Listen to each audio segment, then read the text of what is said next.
Hi, this is CA Jyoti Deshwal and I welcome you all to first revision class of CA inter audit revision की जो आपकी series है, ये आपकी class का पहला लेक्चर है। और अगर आप चैनल पे पहली बार आए हो और आपने अभी तक चैनल को सब्सक्राइब नहीं किया है तो आप चैनल को सब्सक्राइब कर लो, क्योंकि इस क्लास के बाद भी सीए इंटर ऑडिट रिवीजन की पूरी सीरीज आएगी जिसमें हम आपके सारे के सारे सिलेबस को रिवाइज करने वाले हैं।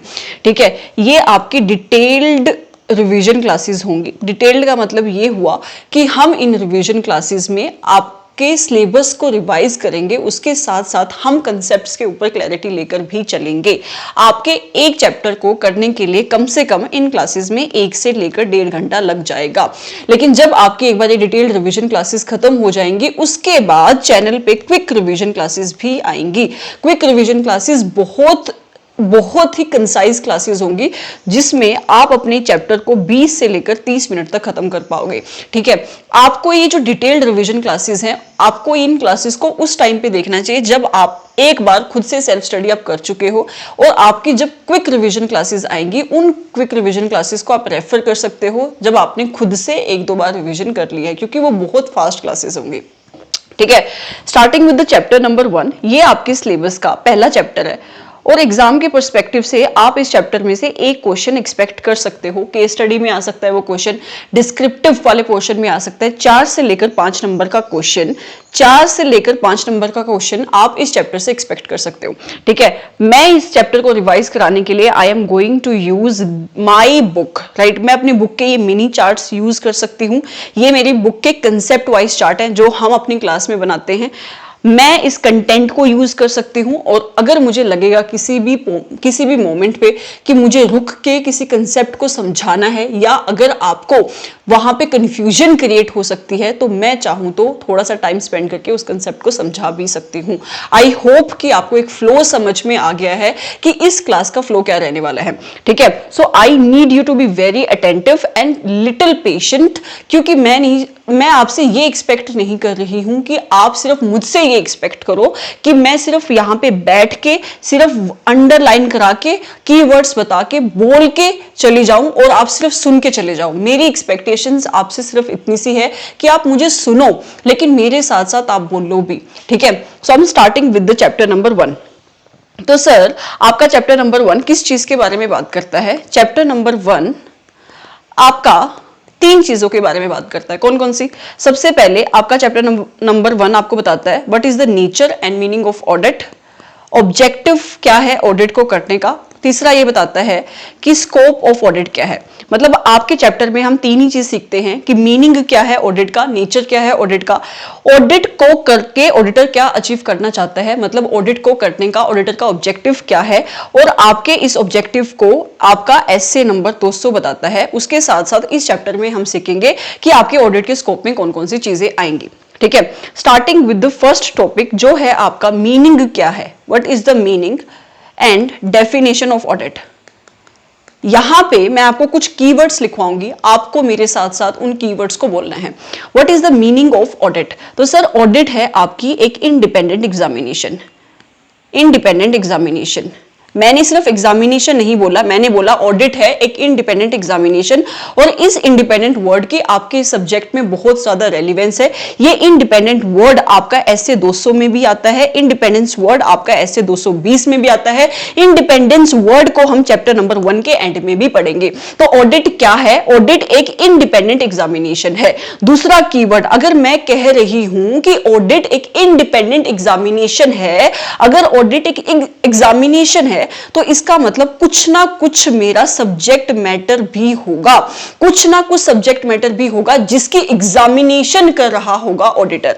यस मैम, सब्जेक्ट मैटर है, और वो सब्जेक्ट मैटर है आपकी फाइनेंशियल इंफॉर्मेशन। तो दूसरा कीवर्ड क्या आया कि ऑडिट इंडिपेंडेंट एग्जामिनेशन है। किसकी इंडिपेंडेंट एग्जामिनेशन? फाइनेंशियल इंफॉर्मेशन की। तीसरा कीवर्ड कि ये फाइनेंशियल इंफॉर्मेशन किसकी है, तो ये फाइनेंशियल इंफॉर्मेशन हो सकती है किसी भी एंटिटी की, किसी भी एंटिटी की, चाहे वो एंटिटी आपकी प्रॉफिट ओरिएंटेड एंटिटी हो, चाहे वो एंटिटी आपकी प्रॉफिट ओरिएंटेड एंटिटी ना हो, प्रॉफिट ओरिएंटेड एंटिटी ना हो। ठीक है। तो आपके कौन कौन से कीवर्ड्स आए? पहला कीवर्ड आया कि आपकी ऑडिट एक इंडिपेंडेंट एग्जामिनेशन है। पहला कीवर्ड ऑडिट क्या है? ऑडिट एक इंडिपेंडेंट एग्जामिनेशन है। मेरे साथ बोलो, ऑडिट क्या है? ऑडिट एक इंडिपेंडेंट एग्जामिनेशन है। किसकी इंडिपेंडेंट एग्जामिनेशन है? आपकी फाइनेंशियल इंफॉर्मेशन की। और जब मैं ये कहती हूं फाइनेंशियल इंफॉर्मेशन, मैं बात कर रही हूं आपके जर्नल की, आपके लेजर की, आपके ट्रायल बैलेंस की। तो आपकी ऑडिट क्या है? इंडिपेंडेंट एग्जामिनेशन है। किस चीज की इंडिपेंडेंट एग्जामिनेशन है? Financial information. ये फाइनेंशियल इंफॉर्मेशन किसकी फाइनेंशियल इंफॉर्मेशन है? तो ये फाइनेंशियल इंफॉर्मेशन किसी भी एंटिटी की हो सकती है, चाहे वो एंटिटी प्रॉफिट कमाने के ऑब्जेक्टिव से बनी है, चाहे वो एंटिटी प्रॉफिट कमाने के ऑब्जेक्टिव से नहीं बनी है। चौथा keyword, irrespective of its size. Irrespective of its size, चाहे उस एंटिटी का साइज छोटा है, चाहे उस एंटिटी का साइज बड़ा है, irrespective of its legal form.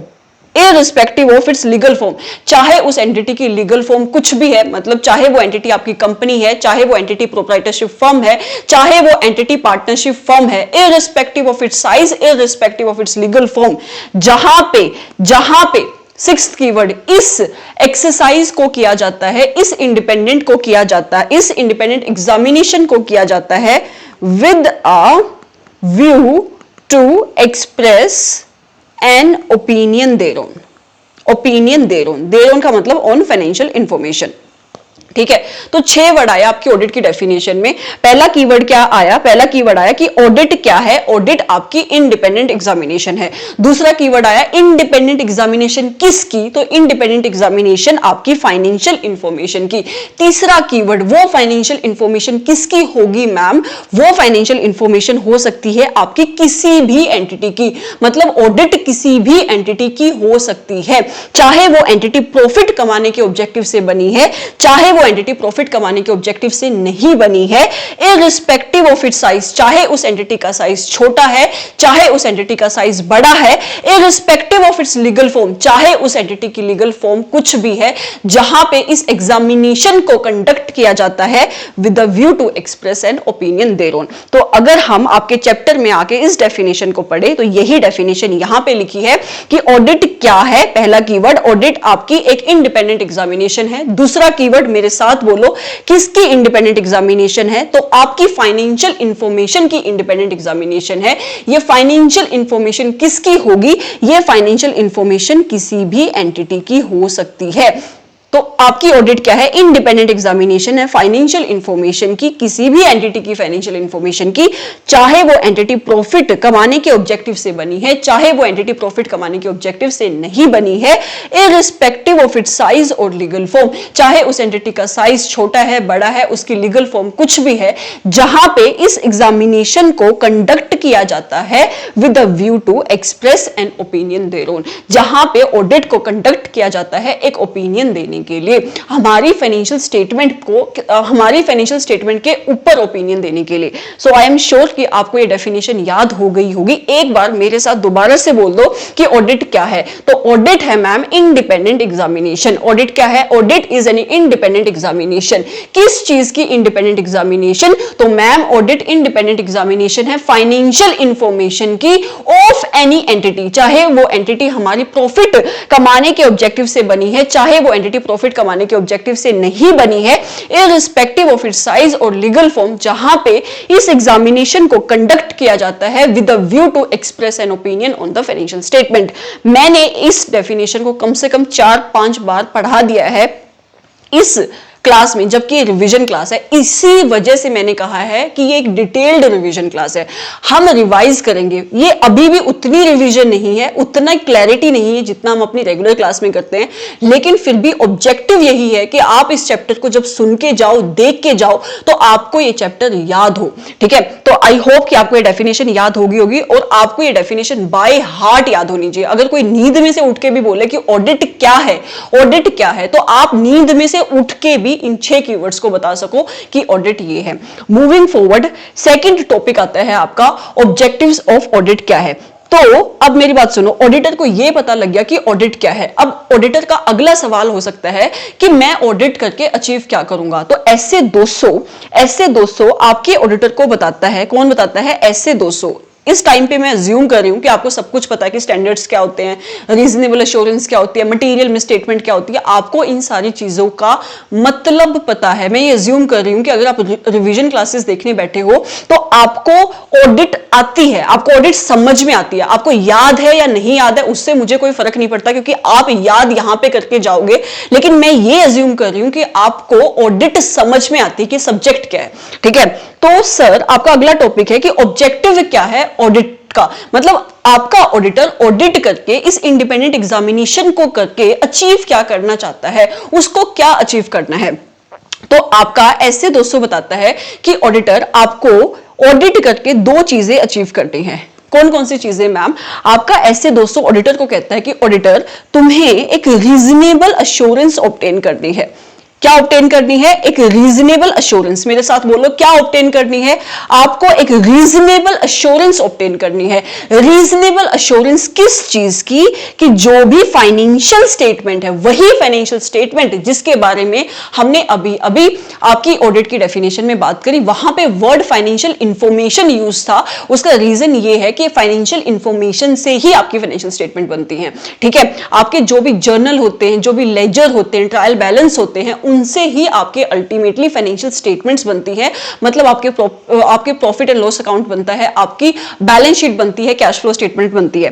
तो आपका ऐसे दोस्तों कहता है कि ऑडिटर तुम्हारा ऑब्जेक्टिव है कि जब तुम ऑडिट करने जाओगे तुम्हें क्या करना है? तुम्हें एक रीजनेबल अश्योरेंस ऑब्टेन करनी है।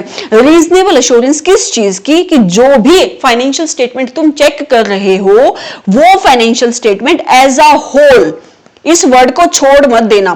क्या कह रहा है वो? कि financial statement as a whole, कि आप जब ऑडिट करोगे तो उस एंटिटी के सारी की सारी फाइनेंशियल एस्पेक्ट को कंसीडर करोगे। जो भी चीजें आपकी फाइनेंशियल स्टेटमेंट का हिस्सा बनती है उसको चेक करके आपको एक रीजनेबल एश्योरेंस ऑब्टेन करनी है कि आपकी financial statement as a whole क्या होनी चाहिए? फ्री होनी चाहिए, आजाद होनी चाहिए। किस चीज से? From any material misstatement.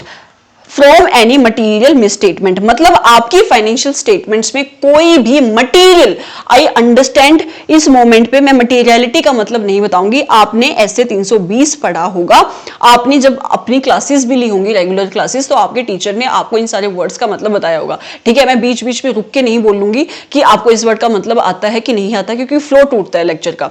ठीक है, सो ऐसे दोस्तों क्या कहता है? ऐसे दोस्तों कहता है कि ऑडिटर तुम्हारा ऑब्जेक्टिव तुम्हें पता है क्या है? जब तुम ऑडिट करने जाओगे ना क्लाइंट की साइट पे, तुम्हें एक रीजनेबल एश्योरेंस लेनी है। रीजनेबल एश्योरेंस किस चीज की? कि जो भी फाइनेंशियल स्टेटमेंट है जिसकी भी चेकिंग करने के लिए तुम्हें अपॉइंट किया गया है, वो financial statement as a whole free होनी चाहिए। किस चीज से? मटीरियल मिसस्टेटमेंट से।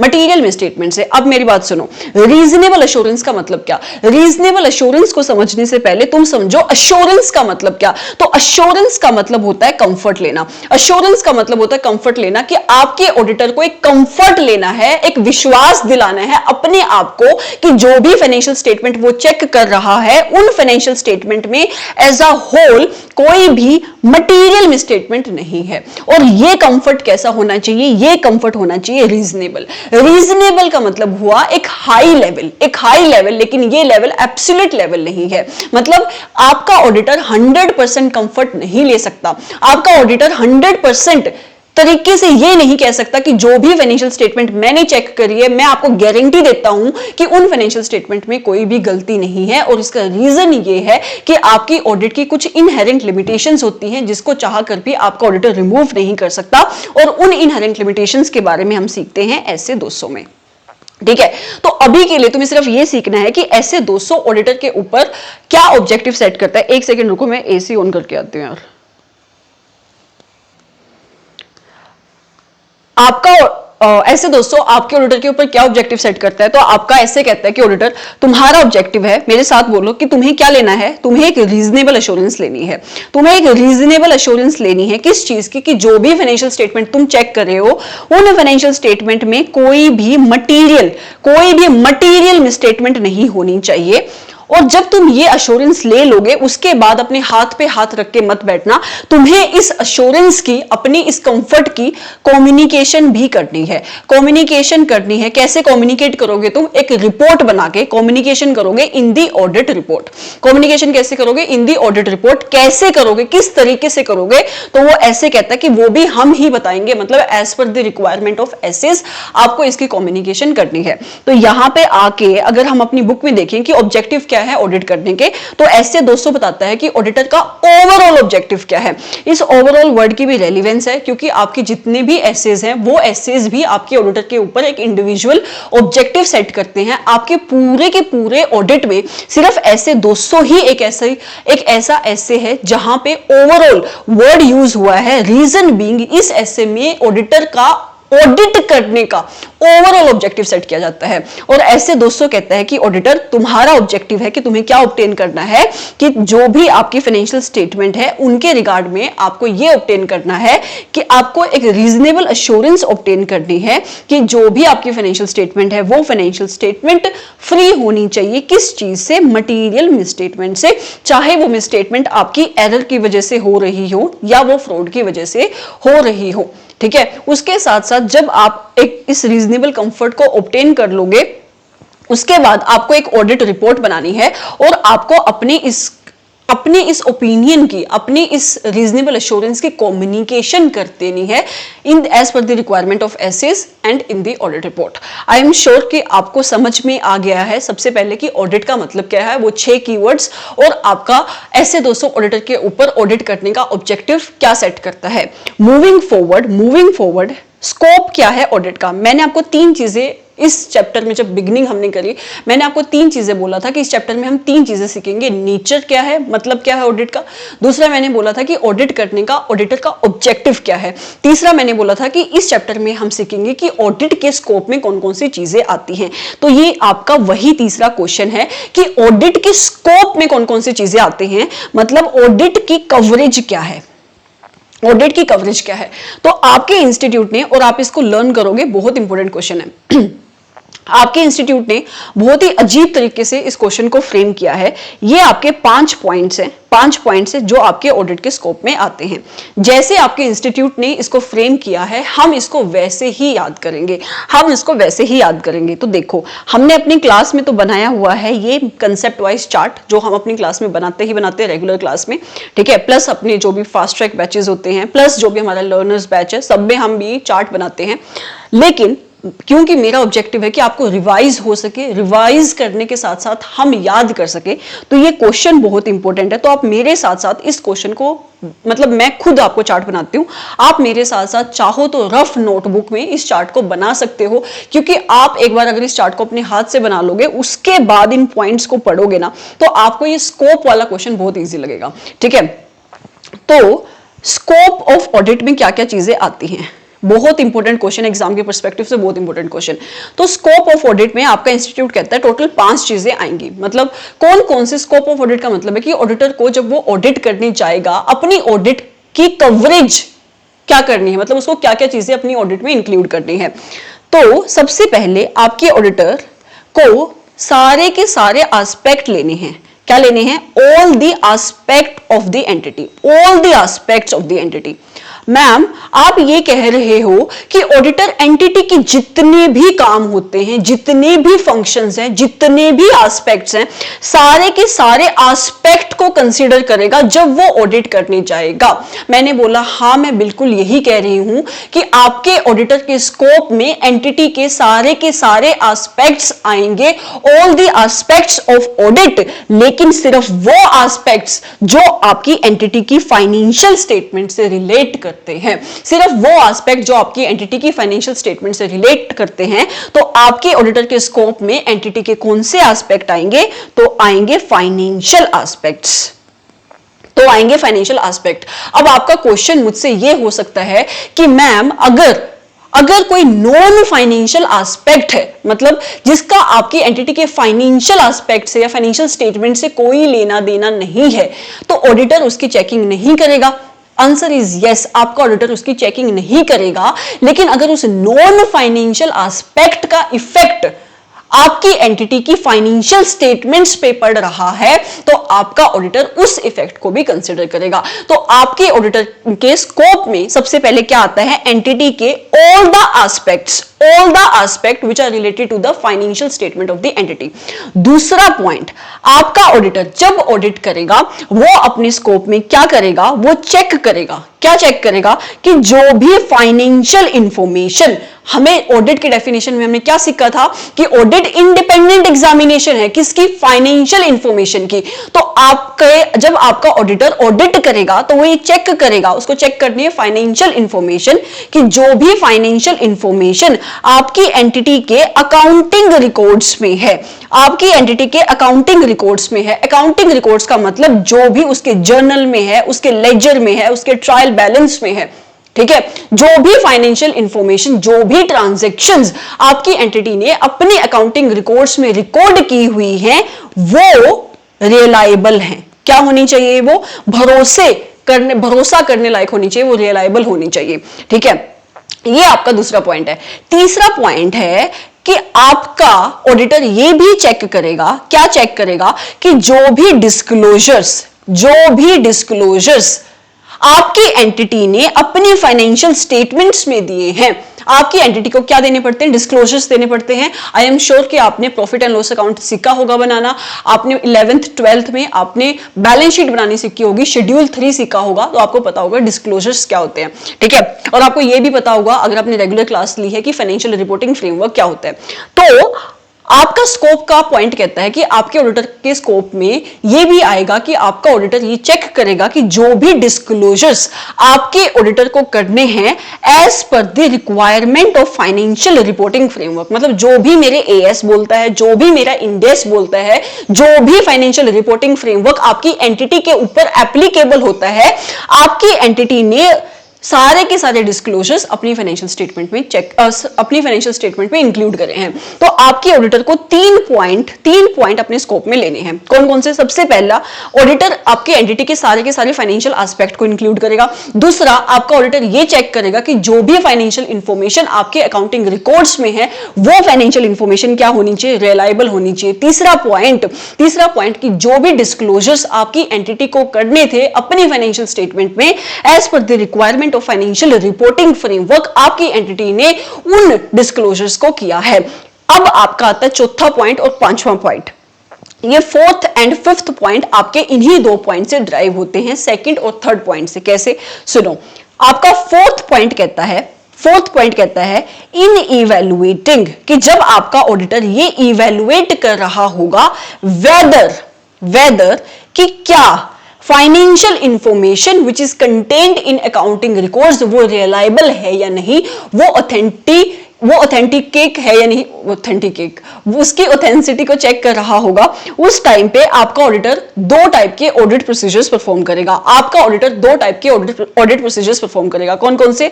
आपका ऑडिटर एक तो लगाएगा टीओसी, इसको आप ऐसे मत करो, इनफैक्ट आपका ऑडिटर लगाएगा एसए 315 और एसए 330। आपको याद करने के लिए मैंने इसको 315 330 बोला है। आपकी बुक में कैसे है ये पॉइंट, कि जब आपका ऑडिटर इवैल्यूएट कर रहा होगा weather financial informations which is contained in accounting records वो रिलायबल है या नहीं, उस टाइम पे आपका ऑडिटर चेक करेगा क्या आपकी एंटिटी के इंटरनल कंट्रोल सिस्टम्स एंड आपकी एंटिटी के अकाउंटिंग सिस्टम्स, तो ये वाली चीज आपका ऑडिटर कब करता है? जब वो एसए 315 में रिस्क असेसमेंट प्रोसीजर्स परफॉर्म करता है। उसके बाद आपका ऑडिटर परफॉर्म करेगा एडिशनल ऑडिट प्रोसीजर्स या such other audit procedures as may be required. ये आपका फोर्थ का ए पॉइंट है, ये आपके फोर्थ का बी पॉइंट है, ठीक है। फिफ्थ पॉइंट कहता है कि ऑडिटर के स्कोप में क्या आएगा, ऑडिटर जब ये इवैल्यूएट करेगा। फिफ्थ पॉइंट कैसे लिखा है इंस्टीट्यूट ने, कि जब आपका ऑडिटर ये इवैल्यूएट करेगा, मतलब इन इवैल्यूएटिंग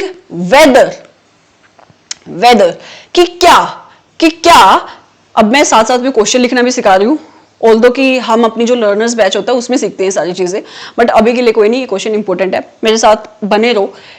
इन इवेल्युएटिंग, जब मेरा ऑडिटर ये इवेल्युएट करेगा वेदर कि जो भी डिस्क्लोजर्स मेरी एंटिटी को अपनी फाइनेंशियल स्टेटमेंट में करने चाहिए थे, मेरी एंटिटी ने उन डिस्क्लोजर्स को अपनी फाइनेंशियल स्टेटमेंट में किया है as per financial reporting framework या नहीं, उस टाइम पे मेरा ऑडिटर दो चीजें चेक करेगा। तो ये बनता है आपका फिफ्थ का ए पॉइंट और ये बनता है फिफ्थ का बी पॉइंट। फिफ्थ का ए पॉइंट कहता है कि ऑडिटर चेक करेगा कि जो भी मैनेजमेंट की फाइनेंशियल स्टेटमेंट्स बनी हुई हैं, मतलब जो भी उसका प्रॉफिट एंड लॉस अकाउंट है, उसकी बैलेंस शीट है, उसका कैश फ्लो स्टेटमेंट है, जो भी उसके क्या है फाइनेंशियल स्टेटमेंट है, वो on the basis of accounting records हैं।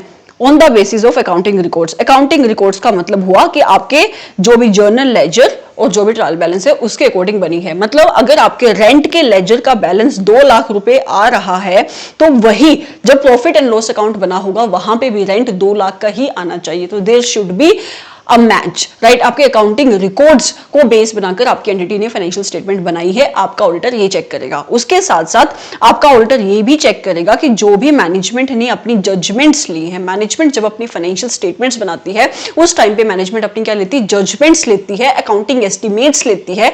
वो जजमेंट क्या होनी चाहिए, ऑडिटर चेक करेगा कि वो जजमेंट रीजनेबल होनी चाहिए। क्या होनी चाहिए, रीजनेबल होनी चाहिए एंड एप्रोप्रिएट होनी चाहिए।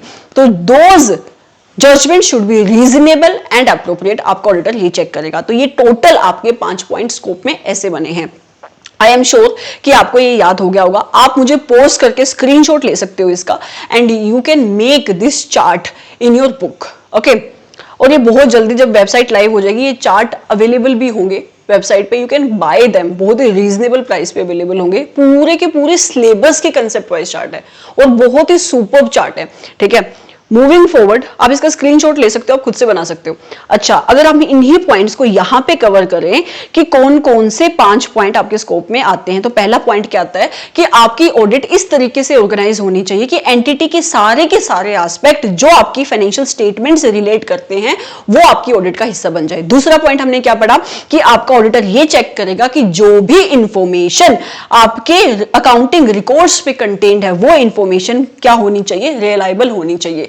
तीसरा पॉइंट हमने क्या पढ़ा कि एंटिटी ने जो भी डिस्क्लोजर्स अपनी फाइनेंशियल स्टेटमेंट में देने थे as per applicable financial reporting framework, आपका ऑडिटर ये चेक करेगा कि आपकी एंटिटी ने उन डिस्क्लोजर्स को अपनी फाइनेंशियल स्टेटमेंट में दिया है या नहीं दिया है। चौथा पॉइंट हमने क्या पढ़ा, फोर्थ पॉइंट हमने ये पढ़ा था कि ऑडिटर जब ये इवैल्यूएट कर रहा होगा कि जो इंफॉर्मेशन उसने अपने अकाउंटिंग रिकॉर्ड्स में, जो इंफॉर्मेशन उसने अपने अकाउंटिंग रिकॉर्ड्स में इंक्लूड करी है वो रिलायबल है या नहीं, उस टाइम पे आपका ऑडिटर दो चीजें करेगा। कौन कौन सी, आपका ऑडिटर सबसे पहले एंटिटी के अकाउंटिंग सिस्टम को समझेगा और उसके इंटरनल कंट्रोल को समझेगा। इन शॉर्ट बोलूं तो वो क्या लगाएगा, 315 लगाएगा। आगे क्या बोला, आपका ऑडिटर उसके साथ साथ सच अदर ऑडिट प्रोसीजर्स भी परफॉर्म करेगा जो उसको सही लगते हैं, मतलब वो ऐसे 330 लगाएगा, ठीक है। मूविंग फॉरवर्ड, फिफ्थ पॉइंट में मैंने ये समझाया आपको कि जब आपका ऑडिटर ये चेक कर रहा होगा कि जो भी डिस्क्लोजर्स आपकी एंटिटी को अपनी फाइनेंशियल स्टेटमेंट में देनी थे वो सही है या नहीं,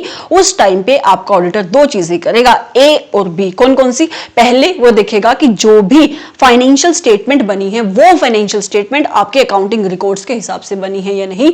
दूसरी, जो भी जजमेंट आपकी मैनेजमेंट ने ली है अपनी फाइनेंशियल स्टेटमेंट को बनाने के लिए वो जजमेंट क्या होनी चाहिए, वो जजमेंट होनी चाहिए आपकी रीजनेबल, वो जजमेंट होनी चाहिए आपकी reasonable and reliable, reasonable and appropriate in the circumstances, right. तो ये आपके क्या आगे, यहाँ पे आपके 5 पॉइंट आगे स्कोप में, और एग्जाम के पर्सपेक्टिव से this is very very very important question. अगर क्वेश्चन आ सकता है तो इससे क्वेश्चन आ सकता है। मूविंग फॉरवर्ड, स्कोप के बाद अगला क्वेश्चन आता है कि कौन कौन से एस्पेक्ट कवर्ड होंगे। अब आप यहां पे कंफ्यूज हो सकते हो, कैसे मैम, कि आप मुझसे ये पूछ सकते हो कि स्कोप और एस्पेक्ट में क्या डिफरेंस है। तो आपका आंसर यहां पे है, कहां पे, मैंने आपको ऊपर क्या समझाया अभी कि जब ऑडिटर अपनी ऑडिट करेगा तो उसके स्कोप में ऑल द एस्पेक्ट आएंगे एंटिटी के, क्या आएंगे, all the aspects which are related to the financial statements of the entity. तो यहां पे आपका क्वेश्चन है कि आपका अगला क्वेश्चन है कि वो एस्पेक्ट कौन से हैं, वो एस्पेक्ट कौन से हैं? तो वो एस्पेक्ट सर आप एक छोटी सी कहानी से सीख सकते हो। कहानी भी नहीं है, आप बस एक थोड़ी सी जो पॉइंट्स मैं आपको बताऊंगी कि ऑडिटर जब ऑडिट करने जाता है तो वो किन किन चीजों को चेक करेगा, वो आपके एस्पेक्ट का क्वेश्चन है। ठीक है, अब मेरी बात सुनो, मान लो कि आप ऑडिटर हो और आपको ऑडिटर बनाया गया है किसका? रिलायंस कंपनी का। ठीक है, आप नए नए ऑडिटर हो, आपने आज से पहले कभी ऑडिट करी नहीं, तो आपको पता नहीं है कि ऑडिट करनी कैसे है। तो आप मेरे पास आए और आपने मुझसे पूछा कि मैम आप बताओ कि मुझे कैसे ऑडिट करनी चाहिए। तो मैंने बोला तुम ऐसा करो, सबसे पहले तुम क्या करो, तुम्हें पता है कि रिलायंस कंपनी कैसी है, उसके इंटरनल कंट्रोल्स कैसे हैं, उसके अकाउंटिंग सिस्टम्स कैसे हैं, उसकी वो किस टाइप की एंटिटी है, किस टाइप की इंडस्ट्री में काम करती है, उसका बिजनेस एनवायरनमेंट कैसा है। आपने बोला कि नहीं, आपने बोला कि मुझे तो पहली बार ऑडिट मिली है, मुझे कोई आइडिया ही नहीं है कि रिलायंस कंपनी किस टाइप की एनवायरनमेंट में काम करती है। तो मैंने बोला सबसे पहले, क्योंकि तुम्हें क्या चेक करना है, तुम्हें उसकी फाइनेंशियल इंफॉर्मेशन चेक करनी है, तो सबसे पहले जाकर तुम क्या करो, उस एंटिटी के अकाउंटिंग सिस्टम्स को समझो। क्या समझो तुम? उसके अकाउंटिंग सिस्टम्स को समझो, उसके इंटरनल कंट्रोल की अंडरस्टैंडिंग लो। ठीक है, तो तुम पहले क्या करोगे, सबसे पहले अकाउंटिंग सिस्टम को समझोगे, उसके इंटरनल कंट्रोल की अंडरस्टैंडिंग लोगे। तुमने बोला कि मैंने ले ली अंडरस्टैंडिंग, उसके बाद बताओ। मैंने बोला कि फिर ये देखो कि जो भी उस एंटिटी की ट्रांजैक्शंस हैं, क्या है? ट्रांजैक्शन मतलब वो जो भी बाय करती है, जो भी सेल करती है, उसकी जो भी इनकम होती है, उसका जो भी एक्सपेंस है, उसकी जो भी ट्रांजैक्शंस है, वो सारी की सारी ट्रांजैक्शन रिलायबल होनी चाहिए। और तुम उन ट्रांजैक्शन की ऑथेंसिटी को चेक करो कि मतलब वो ट्रांजैक्शन सच्ची होनी चाहिए। ऐसा नहीं है कि एंटिटी की सेल हो नहीं रही है लेकिन एंटिटी अपनी प्रॉफिट एंड लॉस अकाउंट में सेल्स को बुक कर रही है। ठीक है, तो तुमने बोला कि ठीक है, मैं पहले अकाउंटिंग सिस्टम को समझूंगा, मैं ये देखूंगा कि कैसे, किस टाइप का अकाउंटिंग सिस्टम है, मतलब सैप है कि क्या है, एंटिटी का क्या सिस्टम है, एंटिटी के क्या इंटरनल कंट्रोल्स हैं। जब मैं एक बार ये समझ लूंगा, उसके बाद मैं ये समझूंगा कि एंटिटी की ट्रांजैक्शंस रिलायबल हैं या नहीं है, और मैं उसकी ऑथेंसिटी को चेक करूंगा। मैंने बोला वेरी गुड। तुम तीसरी चीज तुम पता क्या करोगे, जब तुम एक बार ट्रांजैक्शंस चेक कर लोगे, उसके बाद तुम ये भी देखना कि जो एंटिटी ने अपनी फाइनेंशियल इंफॉर्मेशन बनाई है, जो भी एंटिटी ने अपनी फाइनेंशियल स्टेटमेंट बनाई है, वो on the basis of accounting records बनाई है। On the basis of accounting records, ये पॉइंट अभी अभी हमने ऊपर भी कवर किया। क्योंकि याद देखोगे तुम कि जो भी एंटिटी ने अपनी फाइनेंशियल स्टेटमेंट्स बनाई हैं, वो फाइनेंशियल स्टेटमेंट एंटिटी ने अपने अकाउंटिंग रिकॉर्ड्स के हिसाब से बनाई है या नहीं। मतलब एंटिटी ने जो भी अपना प्रॉफिट एंड लॉस, ईटीसी जो भी आपके 6 कंपोनेंट होते हैं फाइनेंशियल स्टेटमेंट के, वो एंटिटी ने अपने अकाउंटिंग रिकॉर्ड्स के हिसाब से बनाए हैं या नहीं। जब आपने फाइनेंशियल स्टेटमेंट का नाम लिया तो आपके दिमाग में क्या आया होगा? आपके दिमाग में आई होगी बैलेंस शीट और प्रॉफिट एंड लॉस अकाउंट। यहीं से आपके अगले 3 पॉइंट निकलेंगे कि आपका ऑडिटर बैलेंस शीट में क्या चेक करेगा। आपके ऑडिटर को बैलेंस शीट में चेक करने पड़ेगा, एक तो एसेट और दूसरा लायबिलिटी। एसेट में ऑडिटर क्या चेक करेगा? आपका ऑडिटर एसेट में चेक करेगा 3 चीजें। कौन कौन सी? कि जो हमारे एसेट का टाइटल है वो हमारी एंटिटी के नाम पे होना चाहिए, जो हमारे एसेट की एग्जिस्टेंस है उसको वो चेक करेगा, और एसेट की वैल्यूएशन को वो चेक करेगा। अब इसको समझो, अब अगर आपका ऑडिटर, मान लो आपका ऑडिटर ने बैलेंस शीट उठाई एंटिटी की और उसने देखा कि आपकी एंटिटी की बैलेंस शीट में एक लैंड और बिल्डिंग शो हो रही है 10 लाख रुपए की। आपके ऑडिटर को इसके ऊपर कंफर्ट लेना है। आपके ऑडिटर को इसके ऊपर कंफर्ट लेने के लिए ऑडिटर क्या करेगा? इसकी टीईवी को चेक करेगा। टीईवी का मतलब कि आपका ऑडिटर टीईवी छोड़ो, आप वैट याद रखो। क्या चेक करेगा? वैट। मतलब आपका ऑडिटर ये चेक करेगा कि इस एसेट का टाइटल एंटिटी के नाम पे होना चाहिए। मतलब अगर एंटिटी कह रही है कि मेरे पास 10 लाख रुपए की लैंड और बिल्डिंग है, तो वो लैंड और बिल्डिंग एंटिटी के नाम पे होनी चाहिए। दूसरा, आपका ऑडिटर चेक करेगा उसकी एग्जिस्टेंस, कि एक्चुअल में वो बिल्डिंग कहीं ना कहीं पे एग्जिस्ट करनी चाहिए। आपका ऑडिटर फिजिकल वेरिफिकेशन कर सकता है इस चीज के ऊपर, इस चीज को कंफर्म करने के लिए। फिर आपका ऑडिटर चेक करेगा वैल्यूएशन, कि अगर आपकी एंटिटी बोल रही है, आपकी एंटिटी ये असर्शन दे रही है कि मेरे पास 10 लाख की लैंड और बिल्डिंग है, तो आपकी एंटिटी के पास एक्चुअल में 10 लाख की लैंड और बिल्डिंग होनी चाहिए, मतलब उसकी वैल्यू 10 लाख ही होनी चाहिए। तो आपका ऑडिटर एसेट्स को जब वेरीफाई करेगा तो वो वेट को चेक करेगा, वैल्यूएशन को, एग्जिस्टेंस को और टाइटल को, और वो इसी तरीके से क्या करेगा? अपनी लायबिलिटीज को भी वेरीफाई कर सकता है। उसके बाद वो ये देखेगा प्रॉफिट एंड लॉस अकाउंट में कि जो भी आपका जो रिजल्ट शो होता है प्रॉफिट एंड लॉस अकाउंट का वो सही है या नहीं। जब वो इन सब चीजों के ऊपर कंफर्ट ले लेगा, अल्टीमेटली वो एक रिपोर्ट बना देगा और उस रिपोर्ट को कम्युनिकेट कर देगा। अगर मैं इन शॉर्ट बताऊं कि ये क्या है, ये आपको कुछ भी नहीं है, ये आपके ऑडिटर का ऑडिट करने का एक मोटा मोटा सा तरीका है। तो यही पॉइंट यहाँ पे इंक्लूडेड है कि आपका ऑडिटर क्या करेगा। तो सबसे पहले आपका ऑडिटर एग्जामिनेशन करेगा अकाउंटिंग सिस्टम्स की, इंटरनल कंट्रोल्स की। वो ये चेक करेगा कि जो भी ट्रांजैक्शंस मेरी एंटिटी ने अपनी बुक्स में रिकॉर्ड करी हैं, वो उन ट्रांजैक्शन की वो ऑथेंटिसिटी को चेक करेगा, उनकी रिलायबिलिटी को चेक करेगा। उसके साथ साथ वो ये देखेगा कि मेरी एंटिटी ने जो भी फाइनेंशियल स्टेटमेंट्स बनाई हैं, वो फाइनेंशियल स्टेटमेंट उसने अपने अकाउंटिंग रिकॉर्ड्स के हिसाब से बनाई है या नहीं बनाई है। वो चेक करेगा फिर अपने एसेट्स को, और एसेट्स में वो जाएगा फिर बैलेंस शीट पे, और बैलेंस शीट में सबसे पहले वो चेक करेगा एसेट्स को, फिर चेक करेगा वो लायबिलिटीज को। एसेट में वो चेक करेगा तीन चीजें, कौन सी, वेट मतलब वैल्यूएशन, एग्जिस्टेंस और टाइटल, और ऐसे ही वो अपनी लायबिलिटी को भी वेरीफाई करेगा। उसके बाद वो जाएगा प्रॉफिट एंड लॉस अकाउंट में और ये चेक करेगा कि जो भी रिजल्ट मेरे प्रॉफिट एंड लॉस अकाउंट में दिख रहा है वो रिजल्ट सही है या नहीं। जब वो ये सब कुछ चेक कर लेगा, अल्टीमेटली वो एक रिपोर्ट बना देगा। तो अगर मैं दोबारा से बोलूं कि एस्पेक्ट कौन कौन से कवर करेगा, तो आप सबसे पहले बोलोगे कि सबसे पहले उसको अंडरस्टैंडिंग लेनी है, उसके बाद उसको ट्रांजैक्शंस को चेक करना है, उसके बाद आप उसको ये देखना है कि जो भी फाइनेंशियल स्टेटमेंट में जो भी उसने फाइनेंशियल स्टेटमेंट बनाई है वो फाइनेंशियल स्टेटमेंट अकाउंटिंग रिकॉर्ड्स के हिसाब से बनानी है। फिर वो आगे जाएगा और बैलेंस शीट के पास जाएगा और बैलेंस शीट में वो एसेट्स चेक करेगा, एसेट्स में वो वेट चेक करेगा, फिर वो लायबिलिटीज चेक करेगा, फिर वो प्रॉफिट एंड लॉस अकाउंट के रिजल्ट को चेक करेगा और अल्टीमेटली एक रिपोर्ट को इशू कर देगा। तो ये आपके एस्पेक्ट हैं जो आपके ऑडिटर को कवर करने पड़ते हैं जब वो ऑडिट करता है। आपको कौन कौन से क्वेश्चन याद हो गए अभी? मीनिंग क्या है, दूसरा कौन सा क्वेश्चन याद हुआ, ऑब्जेक्टिव क्या है, तीसरा स्कोप में कौन सी चीजें आती है, और चौथा एस्पेक्ट कौन कौन से आते हैं। मूविंग फॉरवर्ड आप मुझे बताओ कितने टाइप की ऑडिट होती है। बहुत ही बेसिक सा क्वेश्चन है, कितने टाइप की ऑडिट होती है। कई बार इंस्टीट्यूट 2 नंबर के क्वेश्चन में पूछ भी लेता है, अगर बहुत अच्छी किस्मत है तो अगर मैं बोलूं कि कितने टाइप की ऑडिट होती है, तो सिर्फ 2 टाइप की ऑडिट होती है। उन 2 टाइप की ऑडिट के ही फर्दर सब टाइप्स हो सकते हैं। कौन कौन से? आपकी एक ऑडिट जिसको कराने की रिक्वायरमेंट किसी लॉ या रेगुलेशन या किसी एक्ट के थ्रू आती है, वो होती है आपकी स्टैट्यूटरी ऑडिट। मतलब अगर किसी ऑडिट को कराने की रिक्वायरमेंट किसी भी एंटिटी पे कोई स्टैच्यू लगवाता है। स्टैच्यू मतलब कोई लॉ, कोई रेगुलेशन, कोई कानून, कोई एक्ट कहता है कि तुझे ऑडिट करानी है, उस टाइप की ऑडिट को कहते हैं स्टैच्यूटरी ऑडिट।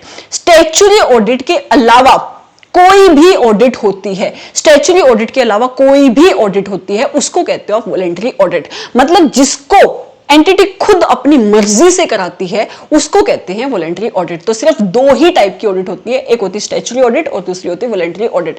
अब आपका मेरे से क्वेश्चन हो सकता है कि मैम कोई भी एंटिटी खुद से ऑडिट क्यों कराएगी? तो सर कोई भी एंटिटी आपकी खुद से ऑडिट इसलिए कराती है क्योंकि ऑडिट को कराने की क्या है एडवांटेजेस हैं, और यही आपका अगला क्वेश्चन बनता है। और ये भी एक अच्छा क्वेश्चन है जो एग्जाम में पूछा जा सकता है कि ऑडिट को कराने की एडवांटेजेस क्या है। देखो, इंस्टीट्यूट ने इस क्वेश्चन को भी बहुत ही अजीब तरीके से फ्रेम किया हुआ है। इंस्टीट्यूट ने अलग अलग सिचुएशन को कंसीडर करके आपको बताया है कि एडवांटेजेस क्या है ऑडिट कराने की फॉर द फाइनेंशियल स्टेटमेंट। ठीक है, इसको बहुत इजी तरीके से फ्रेम किया जा सकता था। आपका इंस्टीट्यूट चाहता तो ये डिवाइड कर सकता था कि ये एंटिटी के इंटरनल स्टेक होल्डर्स है, ये एक्सटर्नल स्टेक होल्डर्स है। ठीक है, इसको इंटरनल स्टेक होल्डर्स को ये फायदा मिलेगा ऑडिट कराने से और एक्सटर्नल स्टेक होल्डर्स को ये फायदा मिलेगा।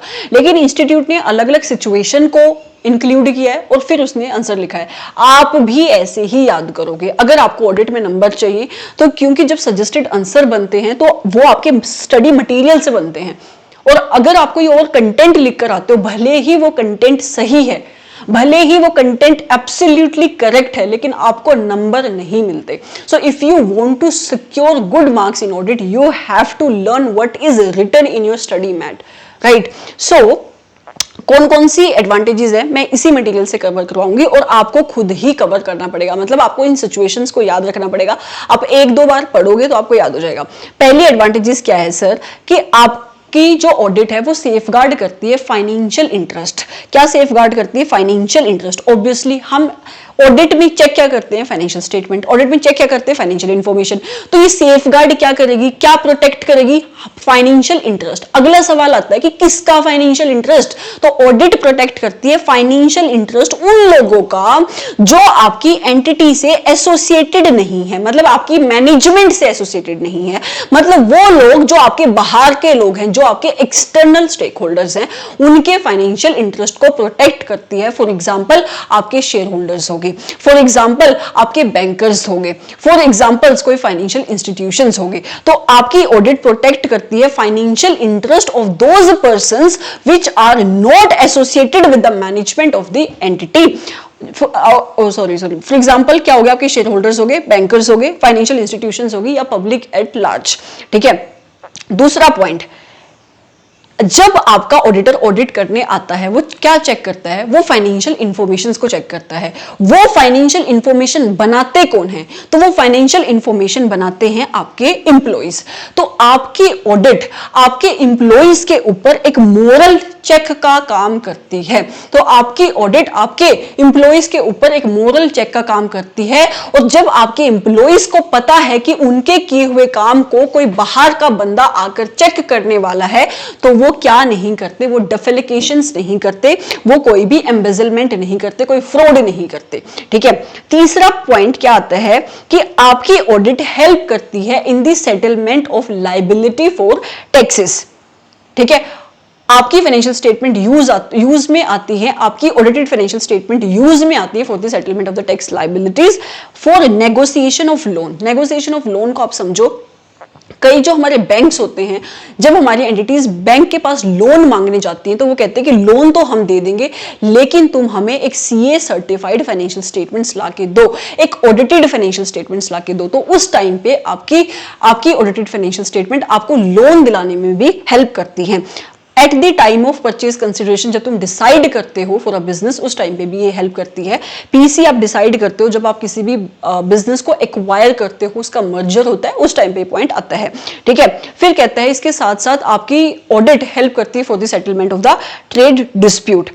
ऑडिट सिर्फ आपको आपकी गलतियां नहीं बताती, ऑडिटर का ऑब्जेक्टिव रीजनेबल एश्योरेंस लेना है कि आपकी फाइनेंशियल स्टेटमेंट में गलतियां हैं या नहीं, ये वो बताती है, लेकिन सिर्फ गलतियां नहीं बताती। आपकी ऑडिटर जब आपकी एंटिटी में आता है, वो इंटरनल कंट्रोल्स को चेक करता है, आपके पूरे के पूरे सिस्टम को समझता है, आपकी पॉलिसीज को समझता है, आपके प्रोसीजर्स को समझता है। तो वो ऑडिट करने के साथ साथ आपके मैनेजमेंट को एक रिकमेंडेशन भी देके जाता है कि देखो कि मुझे ऐसा लगता है कि इस सिस्टम को ऐसे से बेटर किया जा सकता है। तो आपकी ऑडिट आपके वेस्टेजेस और आपके लॉसेस को कम करने में भी हेल्प करती है। राइट, मूविंग फॉरवर्ड, जब आप ऑडिट कराते हो तो आपको यह पता लगता है कि जो भी फाइनेंशियल रिपोर्टिंग फ्रेमवर्क के हिसाब से मुझे फाइनेंशियल स्टेटमेंट्स में जो भी बुक्स ऑफ अकाउंट मेंटेन करनी चाहिए थी, क्या मैंने उन बुक्स ऑफ अकाउंट को मेंटेन किया या नहीं किया। ठीक है, और आपका ऑडिटर आके इंटरनल कंट्रोल्स की चेकिंग करता है, तो आपको अपने इंटरनल कंट्रोल्स की डेफिशिएंसीज के बारे में पता लगता है। तो आपकी ऑडिट आपकी इंटरनल कंट्रोल की डेफिशिएंसीज को आइडेंटिफाई करने में भी हेल्प करती है। इसके साथ साथ आपका अगला पॉइंट, आपके इंस्टीट्यूट ने स्पेसिफिक पार्टनरशिप फर्म की ऑडिट के लिए इंक्लूड किया है कि जब भी किसी भी पार्टनरशिप फर्म में कोई भी पार्टनर एडमिट होता है या उस पार्टनर की डेथ होती है, तो उनके अकाउंट्स की सेटलमेंट में भी आपकी ऑडिट हेल्प करती है। कई बार आप गवर्नमेंट के पास लाइसेंस मांगने जाते हो, तो गवर्नमेंट कहती है मैं लाइसेंस तो दे दूंगी, लेकिन आप मुझे ऑडिटेड फाइनेंशियल स्टेटमेंट लाके दो। तो आपकी ऑडिट आपकी लाइसेंस को एक्वायर करने में भी हेल्प करती है। तो ये सारी आपकी एडवांटेजेस हैं जो आपको ऑडिट से मिलती हैं। मूविंग फॉरवर्ड आप इसका स्क्रीनशॉट ले सकते हो, क्योंकि एक रिवीजन क्लास है तो मैं दोबारा से नहीं रिवाइज कराऊंगी। जो हमारा लर्नर्स बैच है उसमें हम इतना रिवाइज करते हैं, इतनी राइटिंग प्रैक्टिस करते हैं कि you ultimately get to learn this concept. Right, जो बहुत इंपॉर्टेंट टॉपिक है उसका मैंने अभी आपको स्कोप वाले क्वेश्चन को मैंने आपको याद कराया। ठीक है, you can take a screenshot of the advantages of audit to the financial statement. इसमें मैंने क्या किया, इसमें मैंने ग्रुपिंग कर दी है, लेकिन पॉइंट वही रखे हैं जो इंस्टीट्यूट के पॉइंट है, क्योंकि आपको ऑडिट में लिखना वही है जो इंस्टीट्यूट का मटेरियल है। 1 सेकेंड, अगर आप इंस्टीट्यूट के मटेरियल के अलावा कुछ भी चीज लिखोगे ऑडिट में, तो आपको नंबर नहीं मिलेंगे, और मिलेंगे तो भी बहुत छोटा छोटा आधा नंबर मिलेगा। ठीक है, अगला क्वेश्चन आपका बनता है relationship of auditing with other discipline. ये आप सेल्फ पढ़ोगे। क्यों पढ़ेंगे मैम सेल्फ? मैं बता देती हूँ, मैं आपको समझाऊंगी और आप सेल्फ पढ़ोगे। बहुत बहुत इजी क्वेश्चन है। ये कह रहा है कि आपका जो ऑडिट है, जो आपकी ऑडिट है, उसका दूसरे सब्जेक्ट के साथ, दूसरे डिसिप्लिन के साथ क्या रिश्ता है। मतलब जो आपका ऑडिटर है, क्या उसको सिर्फ ऑडिट की नॉलेज होनी चाहिए कि ऑडिट के अलावा भी उसको अदर सब्जेक्ट्स की नॉलेज होनी चाहिए जब वो ऑडिट करने जाता है। तो आप इस क्वेश्चन को कैसे याद करोगे? आप इस क्वेश्चन को याद करने के लिए आप अपनी 11th अपने 12th क्लास के सब्जेक्ट्स, उसके साथ साथ जो भी आपके इंटर के सब्जेक्ट है और जो भी आपके फाइनल के सब्जेक्ट है, उन सबके नाम आपको पता होंगे। वही रिलेशनशिप है, मतलब हमारी ऑडिट का इन्हीं सब्जेक्ट के साथ रिलेशनशिप है। हमारे ऑडिटर को ऑडिट सब्जेक्ट के अलावा इन सारे सब्जेक्ट की नॉलेज भी होनी चाहिए। कौन कौन से? एक एक सब्जेक्ट को उठाते हैं और हमारी ऑडिट का उस डिसिप्लिन के साथ क्या रिश्ता है वो समझते हैं। आप मुझे सबसे पहले बताओ कि ऑडिट होती किस चीज की है? मतलब मैम आपकी ऑडिट में सब्जेक्ट मैटर क्या होता है? तो आप बोलोगे कि हमारी ऑडिट का सब्जेक्ट मैटर होता है फाइनेंशियल स्टेटमेंट्स। तो फाइनेंशियल स्टेटमेंट बनती कैसे हैं? मैम फाइनेंशियल स्टेटमेंट तो हम अकाउंट्स में बनाते हैं।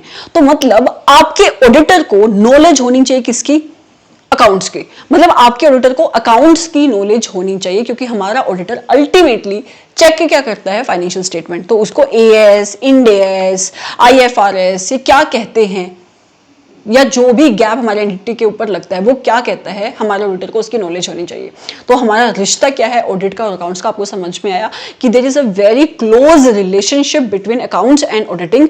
हमारा जो ऑडिटर होता है अल्टीमेटली चेक क्या करता है? Financial statement. And financial statement हिस्सा किसका है? आपके अकाउंट्स का। तो हमारे ऑडिटर को नॉलेज किसकी होनी चाहिए? एएस की, इंडियस की, जो भी गैप हमारे एंटिटी के ऊपर लगता है। यही पॉइंट्स आपको इंग्लिश में वहां पे लिखने हैं। एक यही क्वेश्चन है जहां पे मैं आपको एग्जम्पशन देती हूँ कि आप अपनी मर्जी से पॉइंट लिख सकते हो। मर्जी से मतलब ऐसा भी नहीं कि आपको बहुत ही अजीब लगे हो पॉइंट लिखे हुए, लेकिन अच्छे पॉइंट्स आप लिख सकते हो। दूसरा क्वेश्चन, दूसरा डिसिप्लिन आता है अकाउंट के अलावा। अकाउंट के अलावा आप कौन से और सब्जेक्ट पढ़ के आए हो प्लस टू में? प्लस टू से शुरू करते हैं। मैम हम पढ़ के आए हैं इकोनॉमिक्स। इकोनॉमिक्स तो आपकी ऑडिट का इकोनॉमिक के साथ क्या रिश्ता है? तो सर जब आपका ऑडिटर को ऑडिट मिलती है तो सबसे पहले आपका ऑडिटर ये अंडरस्टैंड करता है कि आपकी वो जो एंटिटी है जिसकी उसको ऑडिट मिली है वो किस इंडस्ट्री में काम करती है। वो किस इंडस्ट्री में काम करती है, उस इंडस्ट्री में कंपेटिटर्स कौन कौन से हैं, उसके कंपेटिटर्स कौन कौन से हैं, किस टाइप का ट्रेंड है, किस टाइप की डिमांड है, किस टाइप की सप्लाई है। ठीक है, आपका ऑडिटर एंटिटी को समझता है, उसके एनवायरनमेंट को समझता है, इंडस्ट्री को समझता है। तो इसलिए ऑडिट का इकोनॉमिक के साथ भी एक रिश्ता है। आपके ऑडिटर को इकोनॉमिक की भी नॉलेज होनी चाहिए। तीसरा सब्जेक्ट क्या पढ़ के आए? मैम हमने स्टैट पढ़ा था फाउंडेशन में। तो स्टैट का और मैथमेटिक्स का भी बहुत इंपॉर्टेंट रोल है आपकी ऑडिट में। कैसे? आपका ऑडिटर रिकैलकुलेशंस करता है। क्या करता है आपका ऑडिटर? रिकैलकुलेशन। ये एक ऑडिट प्रोसीजर है जो आपका ऑडिटर परफॉर्म करता है। तो आपका ऑडिटर क्या करता है? रिकैलकुलेशन करता है। तो उसको क्या आना चाहिए? उसको मैथ्स आना चाहिए। ठीक है, जो आपकी एंटिटी ने कैलकुलेशन करी हुई है उनको भी चेक करता है आपका ऑडिटर। तो जब वो इंस्पेक्शन भी करेगा, जब वो चेकिंग भी करेगा, उस टाइम पे भी उसको मैथमेटिक्स की नॉलेज होनी चाहिए। स्टैट की नॉलेज तो उसको बहुत बहुत काम आती है जब वो ऐसे 530 में जब वो सैंपलिंग करता है, और सैंपलिंग करने के लिए वो स्टैटिस्टिक मेथड का यूज करता है। तो आपके ऑडिटर को स्टैट की नॉलेज भी होनी चाहिए। तो आपकी ऑडिट और एक स्टैट का रिश्ता भी है। उसके साथ साथ आपने और क्या पढ़ा? मैम अभी हम इंटर में पढ़ रहे हैं टैक्सेशन। हम इंटर में पढ़ रहे हैं टैक्सेशन। ठीक है, तो एक एंटिटी के ऊपर टैक्स लॉज भी एप्लीकेबल होते हैं। अब एंटिटी पैसा कमाती है तो पैसा भरती भी है, गवर्नमेंट को पैसा भी देती है। तो आपके ऑडिटर को जो जो भी एंटिटी के ऊपर टैक्स एप्लीकेबल होंगे, मतलब चाहे वो डायरेक्ट टैक्सेशन हो गया, इनडायरेक्ट टैक्सेशन हो गया, इंटरनेशनल टैक्सेशन हो गया, जो भी टैक्स एप्लीकेबल होगा, उनके जो भी लॉ आपके एंटिटी के ऊपर एप्लीकेबल होते हैं, आपके ऑडिटर को अप टू डेट रहना पड़ेगा। ठीक है, so there is a relationship between auditing and taxation as well. और क्या सब्जेक्ट पढ़ा आपने? आपने बोला मैम कोस्टिंग पढ़ी है, हमने कोस्टिंग पढ़ी है।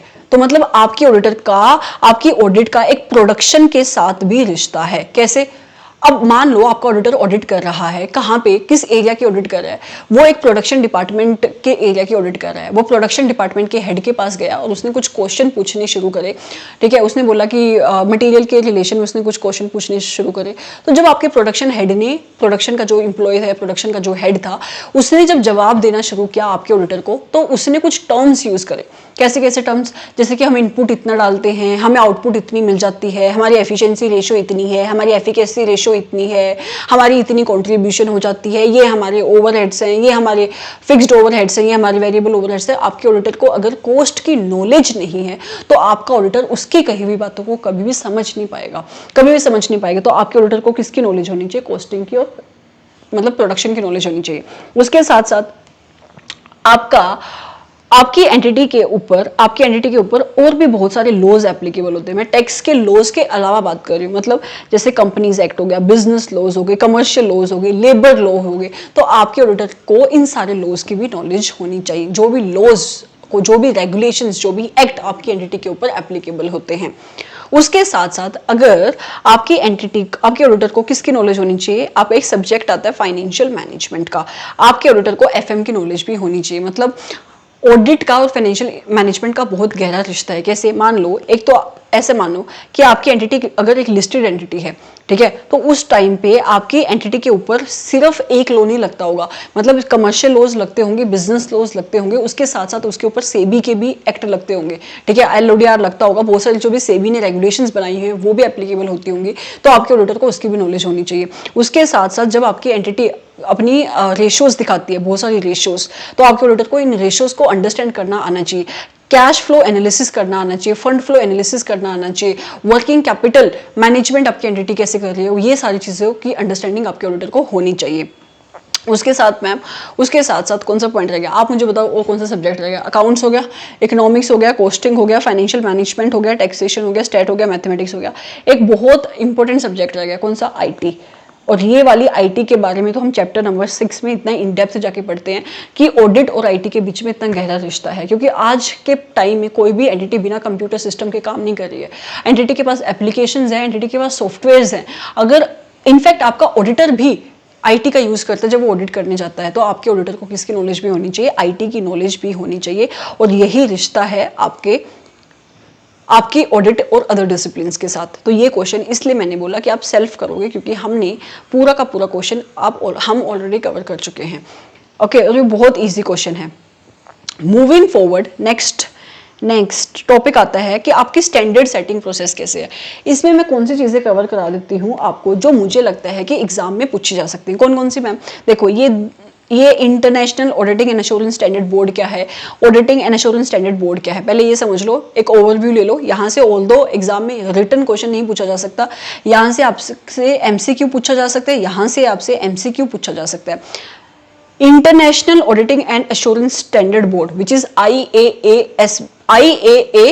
IAASB, ठीक है, इसके फंक्शंस क्या हैं, ये आपसे क्वेश्चन पूछा जा सकता है 4 से लेकर 5 नंबर का, यहां से क्वेश्चन बनता है, ठीक है।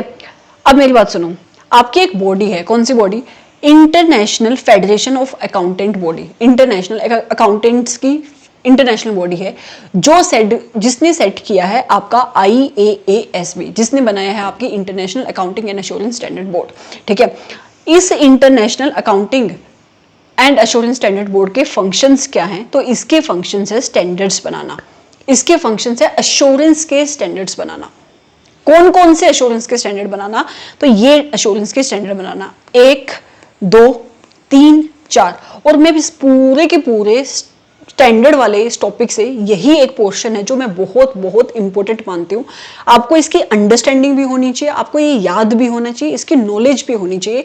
एग्जाम में यहाँ से केस स्टडी पे क्वेश्चन बन सकता है कि कितने टाइप के एश्योरेंस के स्टैंडर्ड होते हैं। तो सबसे पहले होते हैं आपके एसेस, जो हम अपने सिलेबस में पढ़ते हैं, जैसे ऐसे 210 हो गया, 315 हो गया, 220 हो गया, जितने भी आप स्टैंडर्ड्स पढ़ते हो।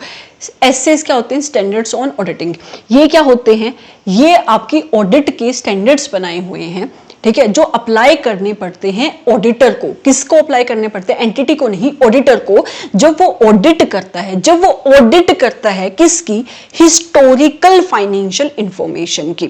ऑडिट करता है हिस्टोरिकल फाइनेंशियल इंफॉर्मेशन की। हिस्टोरिकल फाइनेंशियल इंफॉर्मेशन का मतलब हुआ कि वो फाइनेंशियल इंफॉर्मेशन जो हो चुकी हैं, जो इवेंट्स हो चुके हैं, जो फाइनेंशियल स्टेटमेंट बन चुकी हैं, उसके बाद एक बाहर का बंदा आकर उन फाइनेंशियल इंफॉर्मेशन को चेक करता है, उनको आप कहते हो कि वो ऑडिट कर रहा है फाइनेंशियल इंफॉर्मेशन की। उस टाइम पे आपके ऑडिटर को क्या अप्लाई करने पड़ते हैं? SS, standards on auditing. Audit कर रहा है मतलब ऑडिटर क्या दे रहा है? एक रीजनेबल अश्योरेंस। ये अभी अभी ऊपर सीकर आए कि ऑडिटर क्या दे रहा है? एक रीजनेबल अश्योरेंस। उसके बाद आते हैं आपके एसआरईज। एसआरईज होते हैं स्टैंडर्ड्स ऑन रिव्यू एंगेजमेंट, और standards on review engagement apply होते हैं on the review of historical financial information. Review और ऑडिट में डिफरेंस ये है कि रिव्यू में ऑडिटर सिर्फ एक लिमिटेड अश्योरेंस ही दे पाता है। रिव्यू में ऑडिटर क्या दे पाता है? सिर्फ एक लिमिटेड अश्योरेंस। जैसे कि आपका रिव्यू का एक एसआरई हो गया 2410 जो अप्लाई होता है review of interim financial information, जो लिस्टेड एंटिटी के केस में एप्लीकेबल होता है। तो एसआरईज एप्लीकेबल होते हैं in case of review of historical financial information, जबकि एसएज एप्लीकेबल होते हैं audit of historical financial information. फिर आते हैं आपके SAEs which is standard on assurance engagement. ये कब एप्लीकेबल होते हैं? जब आपका ऑडिटर का subject matter historical financial information नहीं होता, बल्कि क्या होता है, उसके अलावा कोई और सब्जेक्ट मैटर होता है। मतलब आपका ऑडिटर प्रोस्पेक्टिव फाइनेंशियल इंफॉर्मेशन के ऊपर जब अश्योरेंस देता है, उस केस में उसके ऊपर लगते हैं एसएईज। उस केस में उसके ऊपर लगते हैं स्टैंडर्ड ऑन एश्योरेंस एंगेजमेंट। जैसे कि आपका एक एसएई है 3400 जो अप्लाई होता है ऑन द एश्योरेंस एंगेजमेंट, जो आपका ऑडिटर अश्योरेंस देता है प्रोस्पेक्टिव फाइनेंशियल स्टेटमेंट के ऊपर। फिर आते हैं आपके एसआरएस मतलब standard on related service engagement. तो ये कब एप्लीकेबल होते हैं? जब आपका ऑडिटर आपकी एंटिटी के किसी एक पर्टिकुलर एस्पेक्ट के ऊपर, फॉर एग्जांपल अगर आपकी एंटिटी कहती है कि ऑडिटर आओ और सिर्फ मेरी बैलेंस शीट को चेक करके जाओ, अगर जब आपका ऑडिटर उसके ऊपर एश्योरेंस देता है तो उस केस में आपके एसआरएस एप्लीकेबल होते हैं। मतलब जब आपका ऑडिटर एश्योरेंस देता है on any agreed on audit procedures, तो उस केस में आपके एसआरएस एप्लीकेबल होते हैं। ठीक है, इसको बोलते हैं रिलेटेड सर्विसेज। ठीक है, स्टैंडर्ड्स ऑन रिलेटेड सर्विसेज। तो आपके ये जो 4 टाइप के एश्योरेंस स्टैंडर्ड्स हैं, इन्हीं को सेट करने की रिस्पॉन्सिबिलिटी, इन्हीं को सेट करने का काम आपका IAASB करता है। मतलब हमारी जो IAASB तो एक इंटरनेशनल बॉडी है, उसकी जो लोकल बॉडी है, मतलब जो इंडिया में बॉडी है, वो है auditing and assurance standard board. यही फंक्शन वो परफॉर्म करता है। तो अगर आपको क्वेश्चन आता है एग्जाम में, यही बातें यहाँ पे लिखी हुई हैं, तो यहाँ से 4-5 नंबर का क्वेश्चन आएगा। इसको आपको स्पेशली याद करने की जरूरत नहीं है। आप लिख सकते हो कि हमारा जो IAASB है वो स्टैंडर्ड्स ऑन ऑडिटिंग को सेट करता है, उनकी इंप्लीमेंटेशन को ओवरव्यू करता है, एसएईज को सेट करता है, एसआरएस को सेट करता है। हाँ, इसके साथ साथ हमारे क्वालिटी रिव्यू के स्टैंडर्ड्स होते हैं। ठीक है, कि जो हमारी जो फर्म है जो वो ऑडिट कर रही है, उसकी क्वालिटी को इंश्योर करने के लिए हमारे स्टैंडर्ड्स बने हुए हैं, तो उसका भी कंप्लायंस इंश्योर करता है। और अगर हमारे IAASB को लगता है कि उसको better performance of assurance engagement के लिए उसको कोई प्रोनाउंसमेंट निकालनी है, उसको कोई गाइडेंस नोट निकालने हैं, तो वो भी वही इशू करता है। तो यही सारे फंक्शन हैं, राइट। यही सारी चीजें यहाँ पे डिस्क्रिप्शन में दी हुई हैं कि ऑडिट और रिव्यू का मतलब क्या होता है, डिफरेंस ETC। अब आपको क्या करना है, आपको इसमें याद करने की कोई नीड नहीं है। रीजन बीइंग कि यहाँ से आपके MCQ में ही क्वेश्चन आ सकता है या फिर फंक्शन से क्वेश्चन आ सकता है। ठीक है, तो आप इसको ऐसे ही याद करो। मैंने मोस्ट ऑफ द पार्ट जो मुझे लगता था बिल्कुल ही इरेलीवेंट है इंस्टीट्यूट की बुक में, तो ये बहुत बड़ा टॉपिक है, उसको हटा दिया है। ठीक है, तो आप इतना पार्ट रेफर कर सकते हो। आपके एश्योरेंस स्टैंडर्ड्स के अलावा भी इंस्टीट्यूट कुछ इशू करता है। क्या? आपका इंस्टीट्यूट इशू करता है statements and guidance note. Statement और गाइडेंस नोट में डिफरेंस क्या है? जो आपकी स्टेटमेंट्स होती हैं वो आपकी मैंडेटरी होती हैं इन द नेचर, मतलब आपके जो मेंबर्स होते हैं उनको ये फॉलो करना ही करना पड़ता है। इसकी इंप्लीमेंटेशन को इंश्योर करना आपके मेंबर्स की रिस्पॉन्सिबिलिटी होती है, ये मैंडेटरी होती हैं। वेयरएज़ जो गाइडेंस नोट होते हैं वो मैंडेटरी नहीं होते, वो सिर्फ डायरेक्शंस होती हैं जो आपका इंस्टीट्यूट देता है ताकि आपके जो मेंबर्स हैं अपने प्रोफेशनल वर्क को अच्छे तरीके से कर सके, राइट। तो स्टेटमेंट इशू कौन करता है? ICAI इशू करता है इन ऑर्डर टू इंश्योर कि आपके जो मेंबर हैं उनका कंप्लायंस करेंगे जब भी वो अपने प्रोफेशनल वर्क को एग्जीक्यूट कर रहे होंगे। वेयर एज गाइडेंस नोट भी आपका आईसीआई देता है, लेकिन ये सिर्फ डायरेक्शंस होती हैं, ये मैंडेटरी नहीं होती आपके मेंबर्स के लिए फॉलो करना, आपके मेंबर्स के लिए ये रिकमेंडेटरी होती है। ठीक है, सो यही बात यहाँ पे लिखी है कि गाइडेंस नोट क्या होता है और आपकी स्टेटमेंट्स क्या होती हैं। मूविंग फॉरवर्ड, ये आप खुद से पढ़ सकते हो, सेम बातें लिखी जो मैंने ऊपर अभी भी आपको बताई। अगला क्वेश्चन आता है क्वालिटीज ऑफ एन ऑडिटर। इसका क्या मतलब हुआ, मुझे छींक आएगी, sorry. Qualities of an auditor क्या हुआ कि आपका ऑडिटर कैसा होना चाहिए। जैसे कहते हैं ना कि आपका नेता कैसा होना चाहिए, ये है क्वेश्चन कि एक ऑडिटर के अंदर किस टाइप की क्वालिटीज होनी चाहिए, आपका ऑडिटर कैसा होना चाहिए। आपका इंस्टीट्यूट कहता है देखो हम दो टाइप की क्वालिटीज बता देते हैं जो हमारे ऑडिटर के अंदर होनी चाहिए। एक तो हम बात करेंगे उसकी पर्सनल क्वालिटीज के बारे में कि उसकी पर्सनल ट्रेट कैसे होनी चाहिए। दूसरी हम बात करेंगे उसकी प्रोफेशनल ट्रेट्स के बारे में कि उसकी प्रोफेशनल ट्रेट्स कैसे होनी चाहिए, उसकी प्रोफेशनल क्वालिटीज क्या होनी चाहिए। तो पर्सनल क्वालिटीज में आपका इंस्टीट्यूट कहता है कि जो भी हमारा ऑडिटर होगा वो बहुत ही क्लियर हेडेड होना चाहिए, वो एक पेशेंट बंदा होना चाहिए। पेशेंट मतलब मरीज नहीं, उसके अंदर ठहराव होना चाहिए। ठीक है, और वो बंदा कैसा होना चाहिए, वो एक इंडिपेंडेंट बंदा भी होना चाहिए। इंडिपेंडेंस अभी हम चैप्टर के एंड में जाके इंडिपेंडेंस को बहुत अच्छे से समझेंगे। अभी समझ लो कि वो उसके दिमाग पे कोई बैरियर नहीं होना चाहिए, वो देखने में भी इंडिपेंडेंट होना चाहिए, वो सोचने में भी इंडिपेंडेंट होना चाहिए, उसका एंटिटी से कोई रिश्ता नहीं होना चाहिए। तो आपका ऑडिटर पेशेंट होना चाहिए, क्लियर हेडेड होना चाहिए, इंटेलिजेंट होना चाहिए, ह्यूमन बिहेवियर की उसको नॉलेज हो, इंडिपेंडेंट होना चाहिए, अनबायस्ड होना चाहिए। ये सारे उसके अंदर पर्सनल ट्रेट होने चाहिए जो हम एक अच्छे इंसान से एक्सपेक्ट कर सकते हैं। एक ह्यूमन बिहेवियर वो उसके अंदर होना चाहिए। उसके साथ साथ उसके अंदर कुछ प्रोफेशनल ट्रेट भी होनी चाहिए, मतलब उसको नॉलेज होनी चाहिए सब्जेक्ट्स की, उसको नॉलेज होनी चाहिए उन लॉज की, उन रेगुलेशंस की जो मेरी एंटिटी के ऊपर लगते हैं। उसको अप टू डेट रहना पड़ेगा टाइम टू टाइम, जो भी अमेंडमेंट्स आएंगी, ताकि वो अपनी ऑडिट को, अपने काम को अच्छे से कर पाए। तो यही यहाँ पे पॉइंट्स लिखे हैं कि आपके ऑडिटर की कौन कौन सी क्वालिटीज होंगी। पहला लिखा है कि हमारे ऑडिटर के पास ये सारी क्वालिटीज होनी चाहिए। कौन कौन सी? हमारा ऑडिटर क्वेश्चन का मतलब हुआ कि वो समझ के काम करेगा। ठीक है, फॉर्मनेस, बहुत ही फॉर्म होके डिटरमिन तरीके से वो काम करे। उसके अंदर गुड टेम्पर होना चाहिए, ये नहीं कि उसको कुछ गलती मिली और वो गुस्सा कर रहा है हर जगह पे। इंटीग्रिटी, वो बंदा ऑनेस्ट होना चाहिए। डिस्क्रिशन, उसके अंदर डिस्क्रिएशन होनी चाहिए, मतलब वो अपनी डिसीजन ले सके, उसको इंडस्ट्री की नॉलेज हो, इंडस्ट्री की जजमेंट हो, पेशेंस होना चाहिए, मतलब उसके अंदर ठहराव हो, क्लियर हेडेड हो वो, और वो रियलाइबल बंदा होना चाहिए। ठीक है, जिसके ऊपर भरोसा किया जा सके, ऐसा बंदा होना चाहिए। उसके साथ साथ आपका जो ऑडिटर है उसके पास एक हाई डिग्री ऑफ इंटीग्रिटी होनी चाहिए, एक हाई डिग्री ऑफ ऑनेस्टी होनी चाहिए, which is backed by adequate independence. उसके साथ साथ इंटीग्रिटी के साथ साथ वो क्या होना चाहिए, इंडिपेंडेंट भी होना चाहिए। इंडिपेंडेंस उसके दिमाग की भी और इंडिपेंडेंस उसकी अपीयरेंस की भी। ऑडिटर को नॉलेज होनी चाहिए उन लॉज की जो आपके एंटिटी के ऊपर एप्लीकेबल होते हैं। फॉर एग्जांपल कंपनीज एक्ट हो गए, टैक्सेशन लॉज हो गए। उसके साथ साथ जो और भी सब्जेक्ट हैं जो हमने डिसिप्लिन पढ़े अभी, क्योंकि ऑडिट सिर्फ आइसोलेशन में रह के काम नहीं करती है, ऑडिट इंटरेक्ट करती है अदर डिसिप्लिन के साथ। तो आपके ऑडिटर को उन सारे सब्जेक्ट मैटर की भी नॉलेज होनी चाहिए। अगला पॉइंट लिखता है कि आपका ऑडिटर आपकी एंटिटी के साथ एक ट्रस्ट की पोजीशन में है। किसकी पोजीशन में है? एक ट्रस्ट की पोजीशन में है। तो उसके अंदर वो सारे के सारी ह्यूमन क्वालिटीज होनी चाहिए जो हम बेस्ट ह्यूमन बिहेवियर को मानते हैं। उसके बाद ये भी लिखता है कि आपका ऑडिटर जब तक इस चीज की सर्टिफिकेशन नहीं देगा कि फाइनेंशियल स्टेटमेंट्स में कोई भी गलती नहीं है, जब तक वो एक्चुअल में इस बात को बिलीव नहीं करता है कि फाइनेंशियल स्टेटमेंट्स में कोई भी गलती नहीं है। तो फटाफट मुझे बताओ कि आपका ऑडिटर कैसा होना चाहिए। तो आपका ऑडिटर एक सच्चा इंसान होना चाहिए। वो क्या होना चाहिए? फर्म होना चाहिए, क्लियर हेडेड होना चाहिए, इंटीग्रिटी होनी चाहिए, ऑनेस्ट होना चाहिए, गुड टेम्पर होना चाहिए और इंडिपेंडेंट होना चाहिए। उसके साथ साथ उसको थोरो नॉलेज होनी चाहिए उन लॉज की, उन रेगुलेशंस की जो आपकी एंटिटी के ऊपर एप्लीकेबल होते हैं।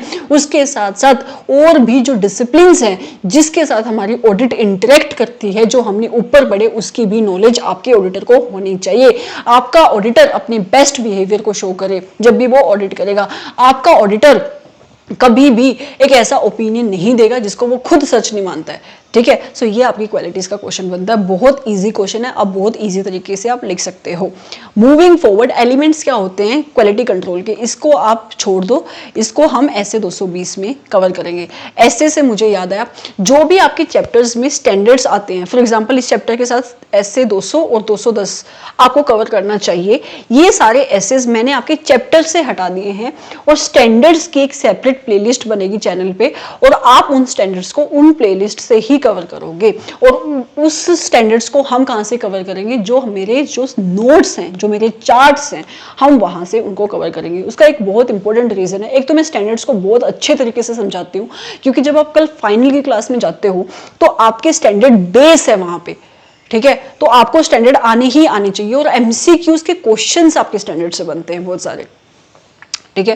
तो आप वहां से रेफर कर सकते हो। तो ऐसा मत सोचना कि अगर आपको ऐसा लग रहा है कि इंस्टीट्यूट की बुक में तो ये भी ऐसे है और मैम ने ये ऐसे तो कराया ही नहीं, तो ये इनकम्प्लीट चैप्टर की रिवीजन है। आप स्टैंडर्ड्स की प्लेलिस्ट को रेफर करना, ठीक है। हो सकता है कि जिस टाइम पे आप ये क्लास देख रहे हो उस टाइम पे नहीं डली हो वो क्लास, लेकिन वो क्लास डल जाएगी। आप चैनल के साथ ट्यून में रहोगे तो you will get those class, right. आप कमेंट बॉक्स पे कमेंट डाल सकते हो कि ये एसेज आप करा दो, ये एसेज आप डाल दो, मैं पहले वो ऐसे करा दूंगी, ओके।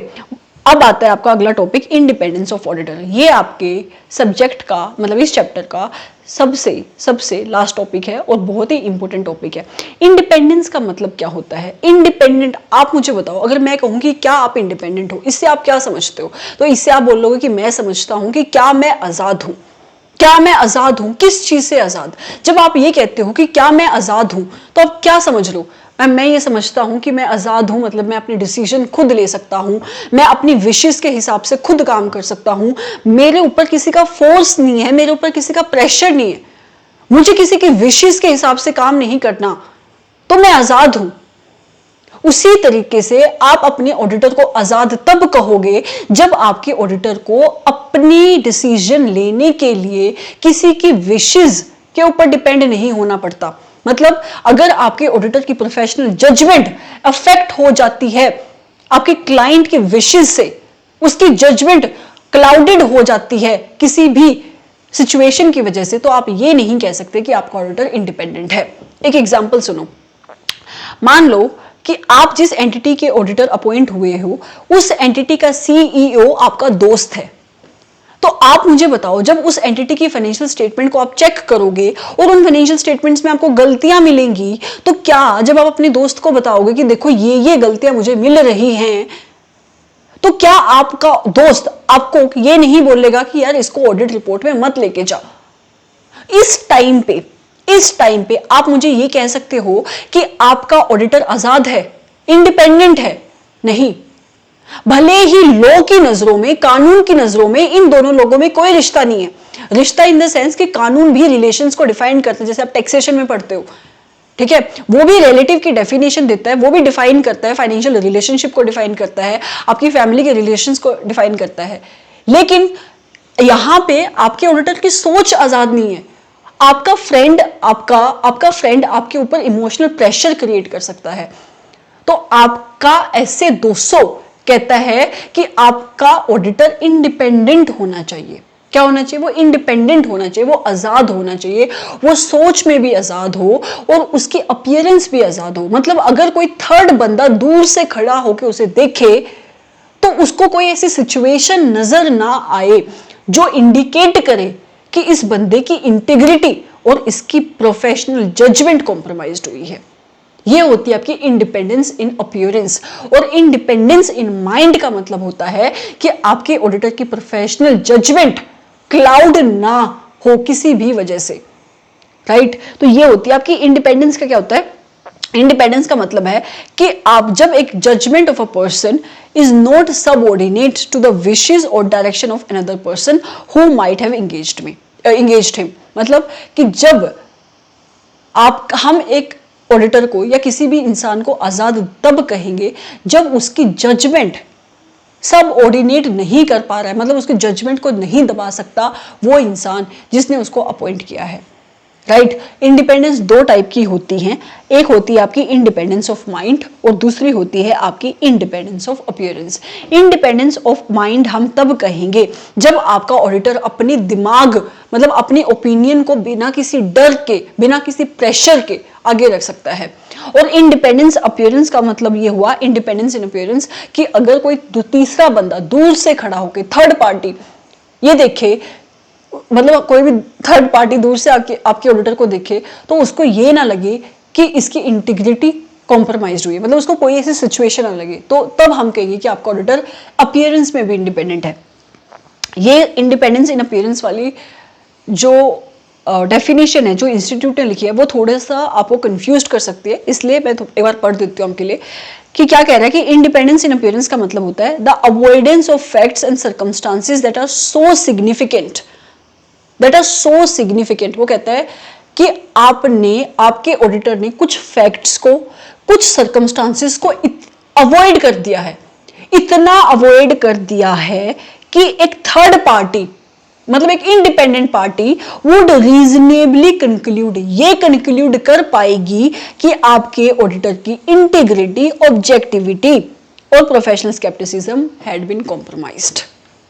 इसने नेगेटिव वे में इस डेफिनेशन को लिखा है, ठीक है। इसने लिखा है कि किस सिचुएशन में आपका ऑडिटर अपीयरेंस में इंडिपेंडेंट नहीं है, ठीक है। तो इसने बोला कि इंडिपेंडेंस इन अपीयरेंस का मतलब हुआ कि आपका फैक्ट्स और सर्कमस्टांसेस को इतना अवॉइड कर दिया है कि अगर थर्ड पार्टी दूर से खड़ी होकर देखे तो उसको समझ में आएगा कि इस ऑडिटर की प्रोफेशनल स्केप्टिसिज्म, इसकी जजमेंट, इसकी इंटीग्रिटी कॉम्प्रोमाइज्ड हुई है, राइट।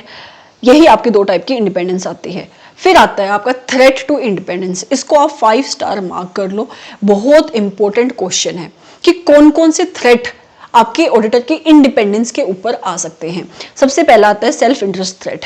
सेल्फ इंटरेस्ट थ्रेट, अगर आपके ऑडिटर का आपके क्लाइंट में इंटरेस्ट है तो एक थ्रेट अराइज हो जाता है, क्योंकि आपका ऑडिटर कभी भी ऐसी एंटिटी के अगेंस्ट ओपिनियन नहीं देगा जिसमें उसका इंटरेस्ट है, जिसमें उसका फाइनेंशियल इंटरेस्ट है। तो क्या कह रहा है कि सेल्फ इंटरेस्ट थ्रेट तब अराइज होता है जब आपकी ऑडिट फर्म या उसके किसी पार्टनर या किसी उसे एसोसिएट का कोई भी फाइनेंशियल इंटरेस्ट है आपके क्लाइंट में। एग्जांपल्स हो गए, मान लो आपका कोई डायरेक्ट फाइनेंशियल इंटरेस्ट है, या फिर आपने उस एंटिटी का कोई क्लोज बिजनेस रिलेशनशिप है, या आप एक्सपेक्ट कर रहे हो कि मुझे अपने क्लाइंट से फ्यूचर में भी एम्प्लॉयमेंट मिल सकती है, मतलब आप ये सोच रहे हो कि अगर मैंने इसका अच्छा ओपिनियन दिया या इसकी नेगेटिव बातों को नहीं दिखाया तो फ्यूचर में भी मुझे कहीं से कोई और काम मिल सकता है, तो आपका फाइनेंशियल इंटरेस्ट है, तो उस केस में आपके सेल्फ इंटरेस्ट थ्रेट राइज होते हैं। फिर आता है, अब देखो इसमें क्वेश्चन कैसे आ सकता है, क्वेश्चन आ सकता है कि डायरेक्ट क्वेश्चन भी आ सकता है कि कैसे आ सकता है, क्वेश्चन आ सकता है कि थ्रेट टू इंडिपेंडेंस बताओ। एक क्वेश्चन ऐसे आ सकता है कि कौन कौन से थ्रेट है, तो आपको सारे थ्रेट को लिस्ट डाउन करना है कि self independence, self interest threat, self review threat, जितने भी आपके टोटल थ्रेट है, उसके बाद उनकी डेफिनेशन देनी है, आप एक एक एग्जांपल दे सकते हो। दूसरा क्वेश्चन आ सकता है इंडिविजुअल थ्रेट्स के ऊपर कि सेल्फ इंटरेस्ट थ्रेट क्या है, उसके एग्जांपल दो, ठीक है। तीसरा क्वेश्चन आ सकता है एमसीक्यू और केस स्टडी में। अब एमसीक्यू और केस स्टडी में तो कैसे भी क्वेश्चन आ सकता है, फॉर एग्जाम्पल वो कोई सिचुएशन लिख देंगे, फिर आपसे पूछ सकते हैं कि इसमें कौन सा थ्रेट अराइज हो रहा है, राइट। तो it is very important question और अलग अलग टाइप से इस वाले टॉपिक से क्वेश्चन बनने की प्रोबेबिलिटी है। मूविंग फॉरवर्ड, दूसरा थ्रेट होता है सेल्फ रिव्यू थ्रेट। मेकर भी आप, चेकर भी आप, बनाने वाले भी आप, काम को रिव्यू करने वाले भी आप, तब ये थ्रेट अराइज होता है जब आपका auditor preparation of financial statement में इन्वॉल्व हो जाता है और वही जब वो चेक करने के लिए भी आपकी एंटिटी आपके ऑडिटर को ही अपॉइंट कर देती है। ऐसी एक सिचुएशन को आप कह सकते हो कि वहां पे एक सेल्फ रिव्यू थ्रेट अराइज होता है। तो क्या कह रहा है, सेल्फ रिव्यू थ्रेट तभी अराइज होता है जब मेकर और चेकर आप ही होते हो। This occurs when during a review of any judgement और conclusion result reached in a previous audit और non audit engagement, non audit services include any professional. इसने डेफिनेशन दी है, इसको आप इंक्लूड ये गलत लिखी है, ये गलत है, यहाँ पे ये ठीक होनी है। एक सेकेंड,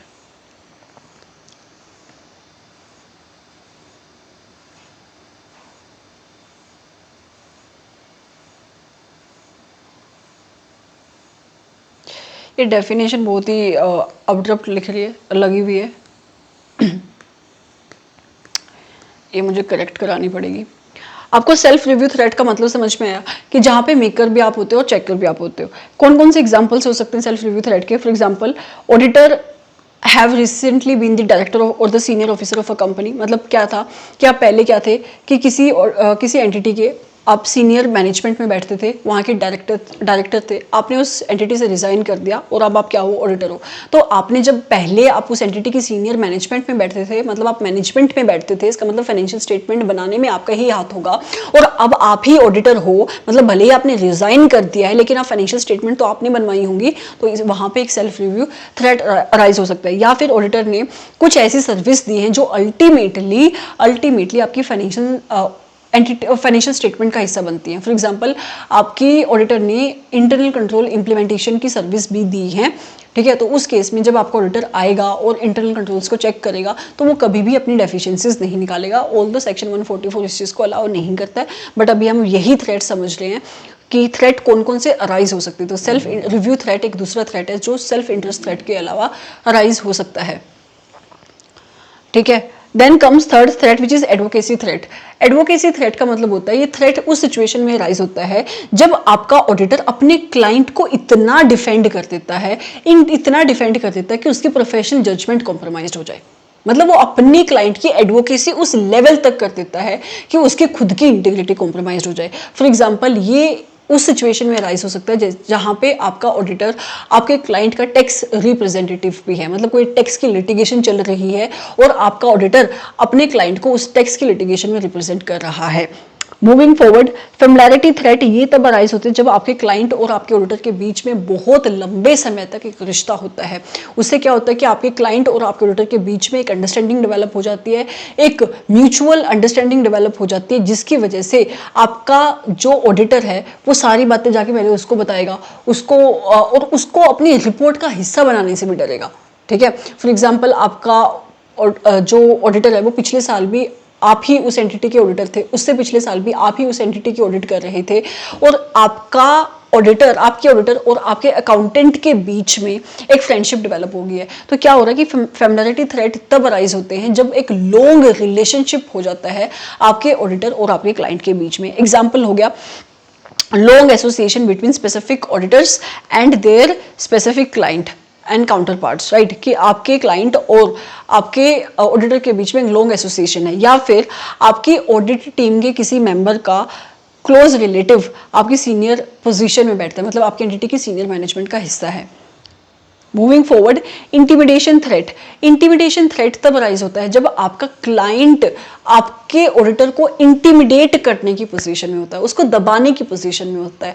आपका क्लाइंट एक डोमिनेटिंग पोजीशन में होता है जहां पे वो अपने ऑडिटर को दबा सकता है। उस केस में ये इंटिमिडेशन थ्रेट्स अराइज होते हैं, राइट। मैम कैसे हो सकते हैं? देखो, इसका एक एग्जाम्पल ये है कि अगर आपका ऑडिटर सोलली सिर्फ एक ही क्लाइंट के ऊपर डिपेंड करता है फीस को लेकर, मान लो कि आप पहली बार आपको कोई ऑडिट मिली है और आपके पास एक ही क्लाइंट है और आपने उस क्लाइंट की ऑडिट करना शुरू किया, और आपको जब आप उसकी ऑडिट कर रहे थे तो आपको बहुत सारी गलतियां मिली। उस टाइम पे आप हेजिटेट करते हो एक नेगेटिव रिपोर्ट देने में, क्योंकि आपको लग सकता है कि अगले साल हो सकता है कि ये क्लाइंट मुझे हटा दे, ऑडिट मुझे ये काम भी ना मिले, ठीक है। तो उस केस में आपका क्लाइंट आपको इंटिमिडेट करने की पोजीशन में होता है, आपको डोमिनेट करने की पोजीशन में होता है, ठीक है। फिर आते हैं सेफगार्ड टू इंडिपेंडेंस। इसमें सेफगार्ड टू इंडिपेंडेंस में कुछ भी नहीं है, सिर्फ इतना लिखा है कि ऑडिटर की रिस्पॉन्सिबिलिटी है कि during the course of audit वो अवेयर रहे उन सर्कमस्टांसिस को लेकर जो इंडिकेटिव हो सकते हैं, जो थ्रेट अराइज कर सकते हैं उसके इंडिपेंडेंस पे। इनफैक्ट जब वो ऑडिट को एक्सेप्टेंस भी देता है उससे पहले भी अपनी इंडिपेंडेंस को चेक करे, और during the course of audit वो अवेयर रहे और सेफगार्ड को इम्प्लीमेंट करे। मतलब अगर कोई ऐसी सिचुएशन अराइज होती है जिसकी वजह से उसकी इंडिपेंडेंस हैम्पर हो सकती है तो ऑडिटर को नेसेसरी स्टेप लेनी चाहिए ताकि उसकी इंडिपेंडेंस हैम्पर ना हो, ठीक है। इसका आप एक एग्जाम्पल समझ सकते हो कि मान लो कि अभी हमने ऊपर देखा कि एक फेमिलियरिटी थ्रेट भी होता है, जैसे कि अगर आपकी इंगेजमेंट टीम का कोई क्लोज रिलेटिव आपकी एंटिटी की सीनियर मैनेजमेंट की पोजीशन में बैठता है तो उस केस में फेमिलियरिटी थ्रेट राइज हो जाता है। तो इसका सेफगार्ड ये है कि आप उस इंगेजमेंट टीम के मेंबर को रिमूव कर दो वहां से, ठीक है, तो वो इंडिपेंडेंस के ऊपर जो थ्रेट था वो खत्म हो जाएगा। ठीक है, so this are the safeguard to independence. अगर मुझे इस चैप्टर को समराइज करना हो, ऑल्दो तो मुझे लगता है 1.5 घंटे की क्लास हो चुकी होगी, फटाफट जो इंपॉर्टेंट क्वेश्चन बनते हैं वो हैं आपका एक मीनिंग क्या है ऑडिट का, ठीक है, डेफिनेशन क्या है, तो ऑडिट क्या है, मेरे साथ एक बार समराइज कर दो, आपको लगेगा कि आपको चैप्टर याद हो गया। कौन कौन सी मीनिंग है, तो वो 6 आपको कीवर्ड्स आनी चाहिए कि एक इंडिपेंडेंट एग्जामिनेशन है, फाइनेंशियल इन्फॉर्मेशन की है, किसी भी एंटिटी की है, चाहे प्रॉफिट ओरिएंटेड है चाहे नॉन प्रॉफिट ओरिएंटेड है, उसकी irrespective of its legal form, जहां पे इस एग्जामिनेशन को कंडक्ट किया जाता है with a view to express an opinion their own. ठीक है, उसके बाद हमने सीखा कि ऑब्जेक्टिव क्या है। हमने ऐसे दोस्तों ने ऑडिटर को बताया कि आपका ऑब्जेक्टिव है कि आपको क्या ऑब्टेन करनी है, वेरी गुड, एक रीजनेबल एश्योरेंस ऑब्टेन करनी है कि आपकी फाइनेंशियल स्टेटमेंट में कोई भी मटेरियल मिसस्टेटमेंट नहीं है, और उस रीजनेबल एश्योरेंस को ऑब्टेन करके आपको क्या करनी है, कम्युनिकेशन करनी है। फिर हमने सीखा उसके स्कोप में कौन कौन सी चीजें आएंगी। हमने टोटल 5 चीजें सीखी कि जो उसके स्कोप में आएगी। नंबर 1 फाइनेंशियल एस्पेक्ट्स आएंगे, नंबर 2 कि जो भी फाइनेंशियल इन्फॉर्मेशन उसके अकाउंटिंग रिकॉर्ड्स में है वो क्या होनी चाहिए, रिलायबल। तीसरी, जो भी डिस्क्लोजर्स आपकी एंटिटी ने अपने फाइनेंशियल स्टेटमेंट में दिए हैं वो डिस्क्लोजर्स कैसे होनी चाहिए, आपकी फाइनेंशियल रिपोर्टिंग फ्रेमवर्क के अकॉर्डिंग होनी चाहिए। फिर हमने 4th पॉइंट के भी 2 सब पॉइंट देखे और 5th पॉइंट के भी 2 सब पॉइंट देखे। फिर हम आगे गए, फिर हमने देखा कि एस्पेक्ट कौन कौन से कवर करेगा आपका ऑडिटर ऑडिट में। तो एस्पेक्ट में हमने देखा कि सबसे पहले वो अंडरस्टैंडिंग ऑब्टेन कर लेगा एंटिटी की, उसके इंटरनल कंट्रोल्स की, उसके अकाउंटिंग सिस्टम की। उसके बाद वो ये देख लेगा कि जो भी ट्रांजैक्शंस आपकी एंटिटी ने रिकॉर्ड करी हैं अपनी फाइनेंशियल इंफॉर्मेशंस में, वो ट्रांजैक्शंस की वो ऑथेंटिसिटी और उनकी रिलायबिलिटी को चेक करेगा। उसके बाद वो ये देखेगा कि एंटिटी ने जो भी अपनी फाइनेंशियल स्टेटमेंट्स बनाई है वो फाइनेंशियल रिकॉर्ड्स के हिसाब से बनाई है या नहीं बनाई है। उसके बाद उसने बैलेंस शीट उठाई, बैलेंस शीट में उसने एसेट्स को देखा, लायबिलिटीज को देखा, उसके बाद उसने प्रॉफिट एंड लॉस अकाउंट को देखा और उसकी कम्युनिकेशन करती। ये आपका एस्पेक्ट वाला क्वेश्चन खत्म हो गया। उसके बाद हम आगे गए, हमने देखा कि कितने टाइप की ऑडिट होती है। तो हमने देखा कि 2 टाइप की ऑडिट होती है, एक स्टैट्यूटरी ऑडिट और एक वॉलंटरी ऑडिट। स्टैट्यूटरी ऑडिट का मतलब हुआ कि जिसको करवाने की रिक्वायरमेंट कोई लॉ या रेगुलेशंस लगाता है उसको कहते हैं स्टैट्यूटरी ऑडिट। कोई भी ऑडिट जो स्टैट्यूटरी ऑडिट के अलावा होती है उसको कहते हैं voluntary audit. Moving forward we have learn कि कौन कौन सी ऑडिट की एडवांटेजेस होती हैं। ऑडिट की बहुत सारी एडवांटेजेस होती हैं हमारे इंटरनल स्टेक होल्डर्स के लिए भी और एक्सटर्नल स्टेक होल्डर्स के लिए भी। फॉर एग्जाम्पल्स बैंकर्स, उन लोगों के लिए हमारी ऑडिट इंपॉर्टेंट होती है क्यों, हमारी ऑडिट फाइनेंशियल इंटरेस्ट प्रोटेक्ट करती है उन लोगों का जो हमारे एंटिटी के साथ एसोसिएट नहीं होते। कई बार ऑडिटर, कई बार एम्प्लॉइज जो होते हैं हमारी एंटिटी के, उनका जो हमारे इंटरनल स्टेक होल्डर्स होते हैं सच एज एम्प्लॉइज, उनके ऊपर एक मोरल चेक का काम करती है हमारी ऑडिट, ताकि वो कोई भी इम्बेजलमेंट ना करे। गवर्नमेंट से अगर आप लाइसेंस मांगने जाते हो उस टाइम पे गवर्नमेंट कह सकती है मुझे ऑडिटेड फाइनेंशियल स्टेटमेंट ला के दो। पार्टनर्स के एडमिशन पे, पार्टनर की डेथ पे आपकी ऑडिट हेल्प करती है। कोई ट्रेड डिस्प्यूट चल रहा है उसकी सेटलमेंट में हेल्प करती है। कोई टैक्स की लाइबिलिटी चल रही है उसकी सेटलमेंट में आपकी ऑडिट हेल्प करती है। तो ये हमने एडवांटेजेस देखी आपकी ऑडिट की। उसके बाद हमने क्या देखा था, हाँ उसके बाद हमने रिलेशनशिप देखा कि आपकी ऑडिट का अदर डिसिप्लिन के साथ क्या रिलेशनशिप है। बहुत इजी क्वेश्चन है। उसके बाद हमने एश्योरेंस स्टैंडर्ड समझे कि एसएस होते हैं, एसएईज होते हैं, एसआरएस होते हैं और एसआरईज होते हैं। ठीक है, उसके बाद हम आगे गए और हमने अपनी इंडिपेंडेंस को समझा कि इंडिपेंडेंस 2 टाइप की होती है, independence of mind, independence of appearance. फिर हमने थ्रेट समझा कि कौन कौन से थ्रेट हो सकते हैं इंडिपेंडेंस पे, और लास्ट में हमने सेफ गार्ड ऑफ इंडिपेंडेंस समझा। आई एम श्योर कि आपको ये चैप्टर समझ में आया होगा, आपको ये रिवीजन अच्छी लगी होगी। मैंने बहुत कोशिश करी है कि जितना हो सके बार बार पढ़ाया जा सके, आपको रिवाइज कराया जा सके। बीच में थोड़ी सी डिस्टर्बेंस हो रही है यहाँ पे, आपको नहीं पता लगेगा, ठीक है, तो इसलिए I was getting distracted. But anyways I hope कि आपको ये क्लास अच्छी लगी है। अगर आपको ये क्लास अच्छी लगी है, do like it and do comment on it and stay tune with the channel, do subscribe to the channel. अभी और भी बहुत सारी क्लासेस आएंगी। पहले डिटेल्ड रिवीजन सीरीज खत्म होगी, उसके बाद क्विक रिवीजन सीरीज की क्लासेस आएंगी, आपकी एसएस की क्लासेस आएंगी, आपके एमसीक्यू की क्लासेस आएंगी। तो stay tune with the channel. Thank you so much for listening. Thank you, bye. अगर आपको कोई भी डाउट है तो आप कमेंट सेक्शन में उस डाउट को डाल सकते हो। ओके, मैं डिस्क्रिप्शन में नंबर भी दे दूंगी, आप वहां पे भी पूछ सकते हो, आप मैसेज डाल सकते हो।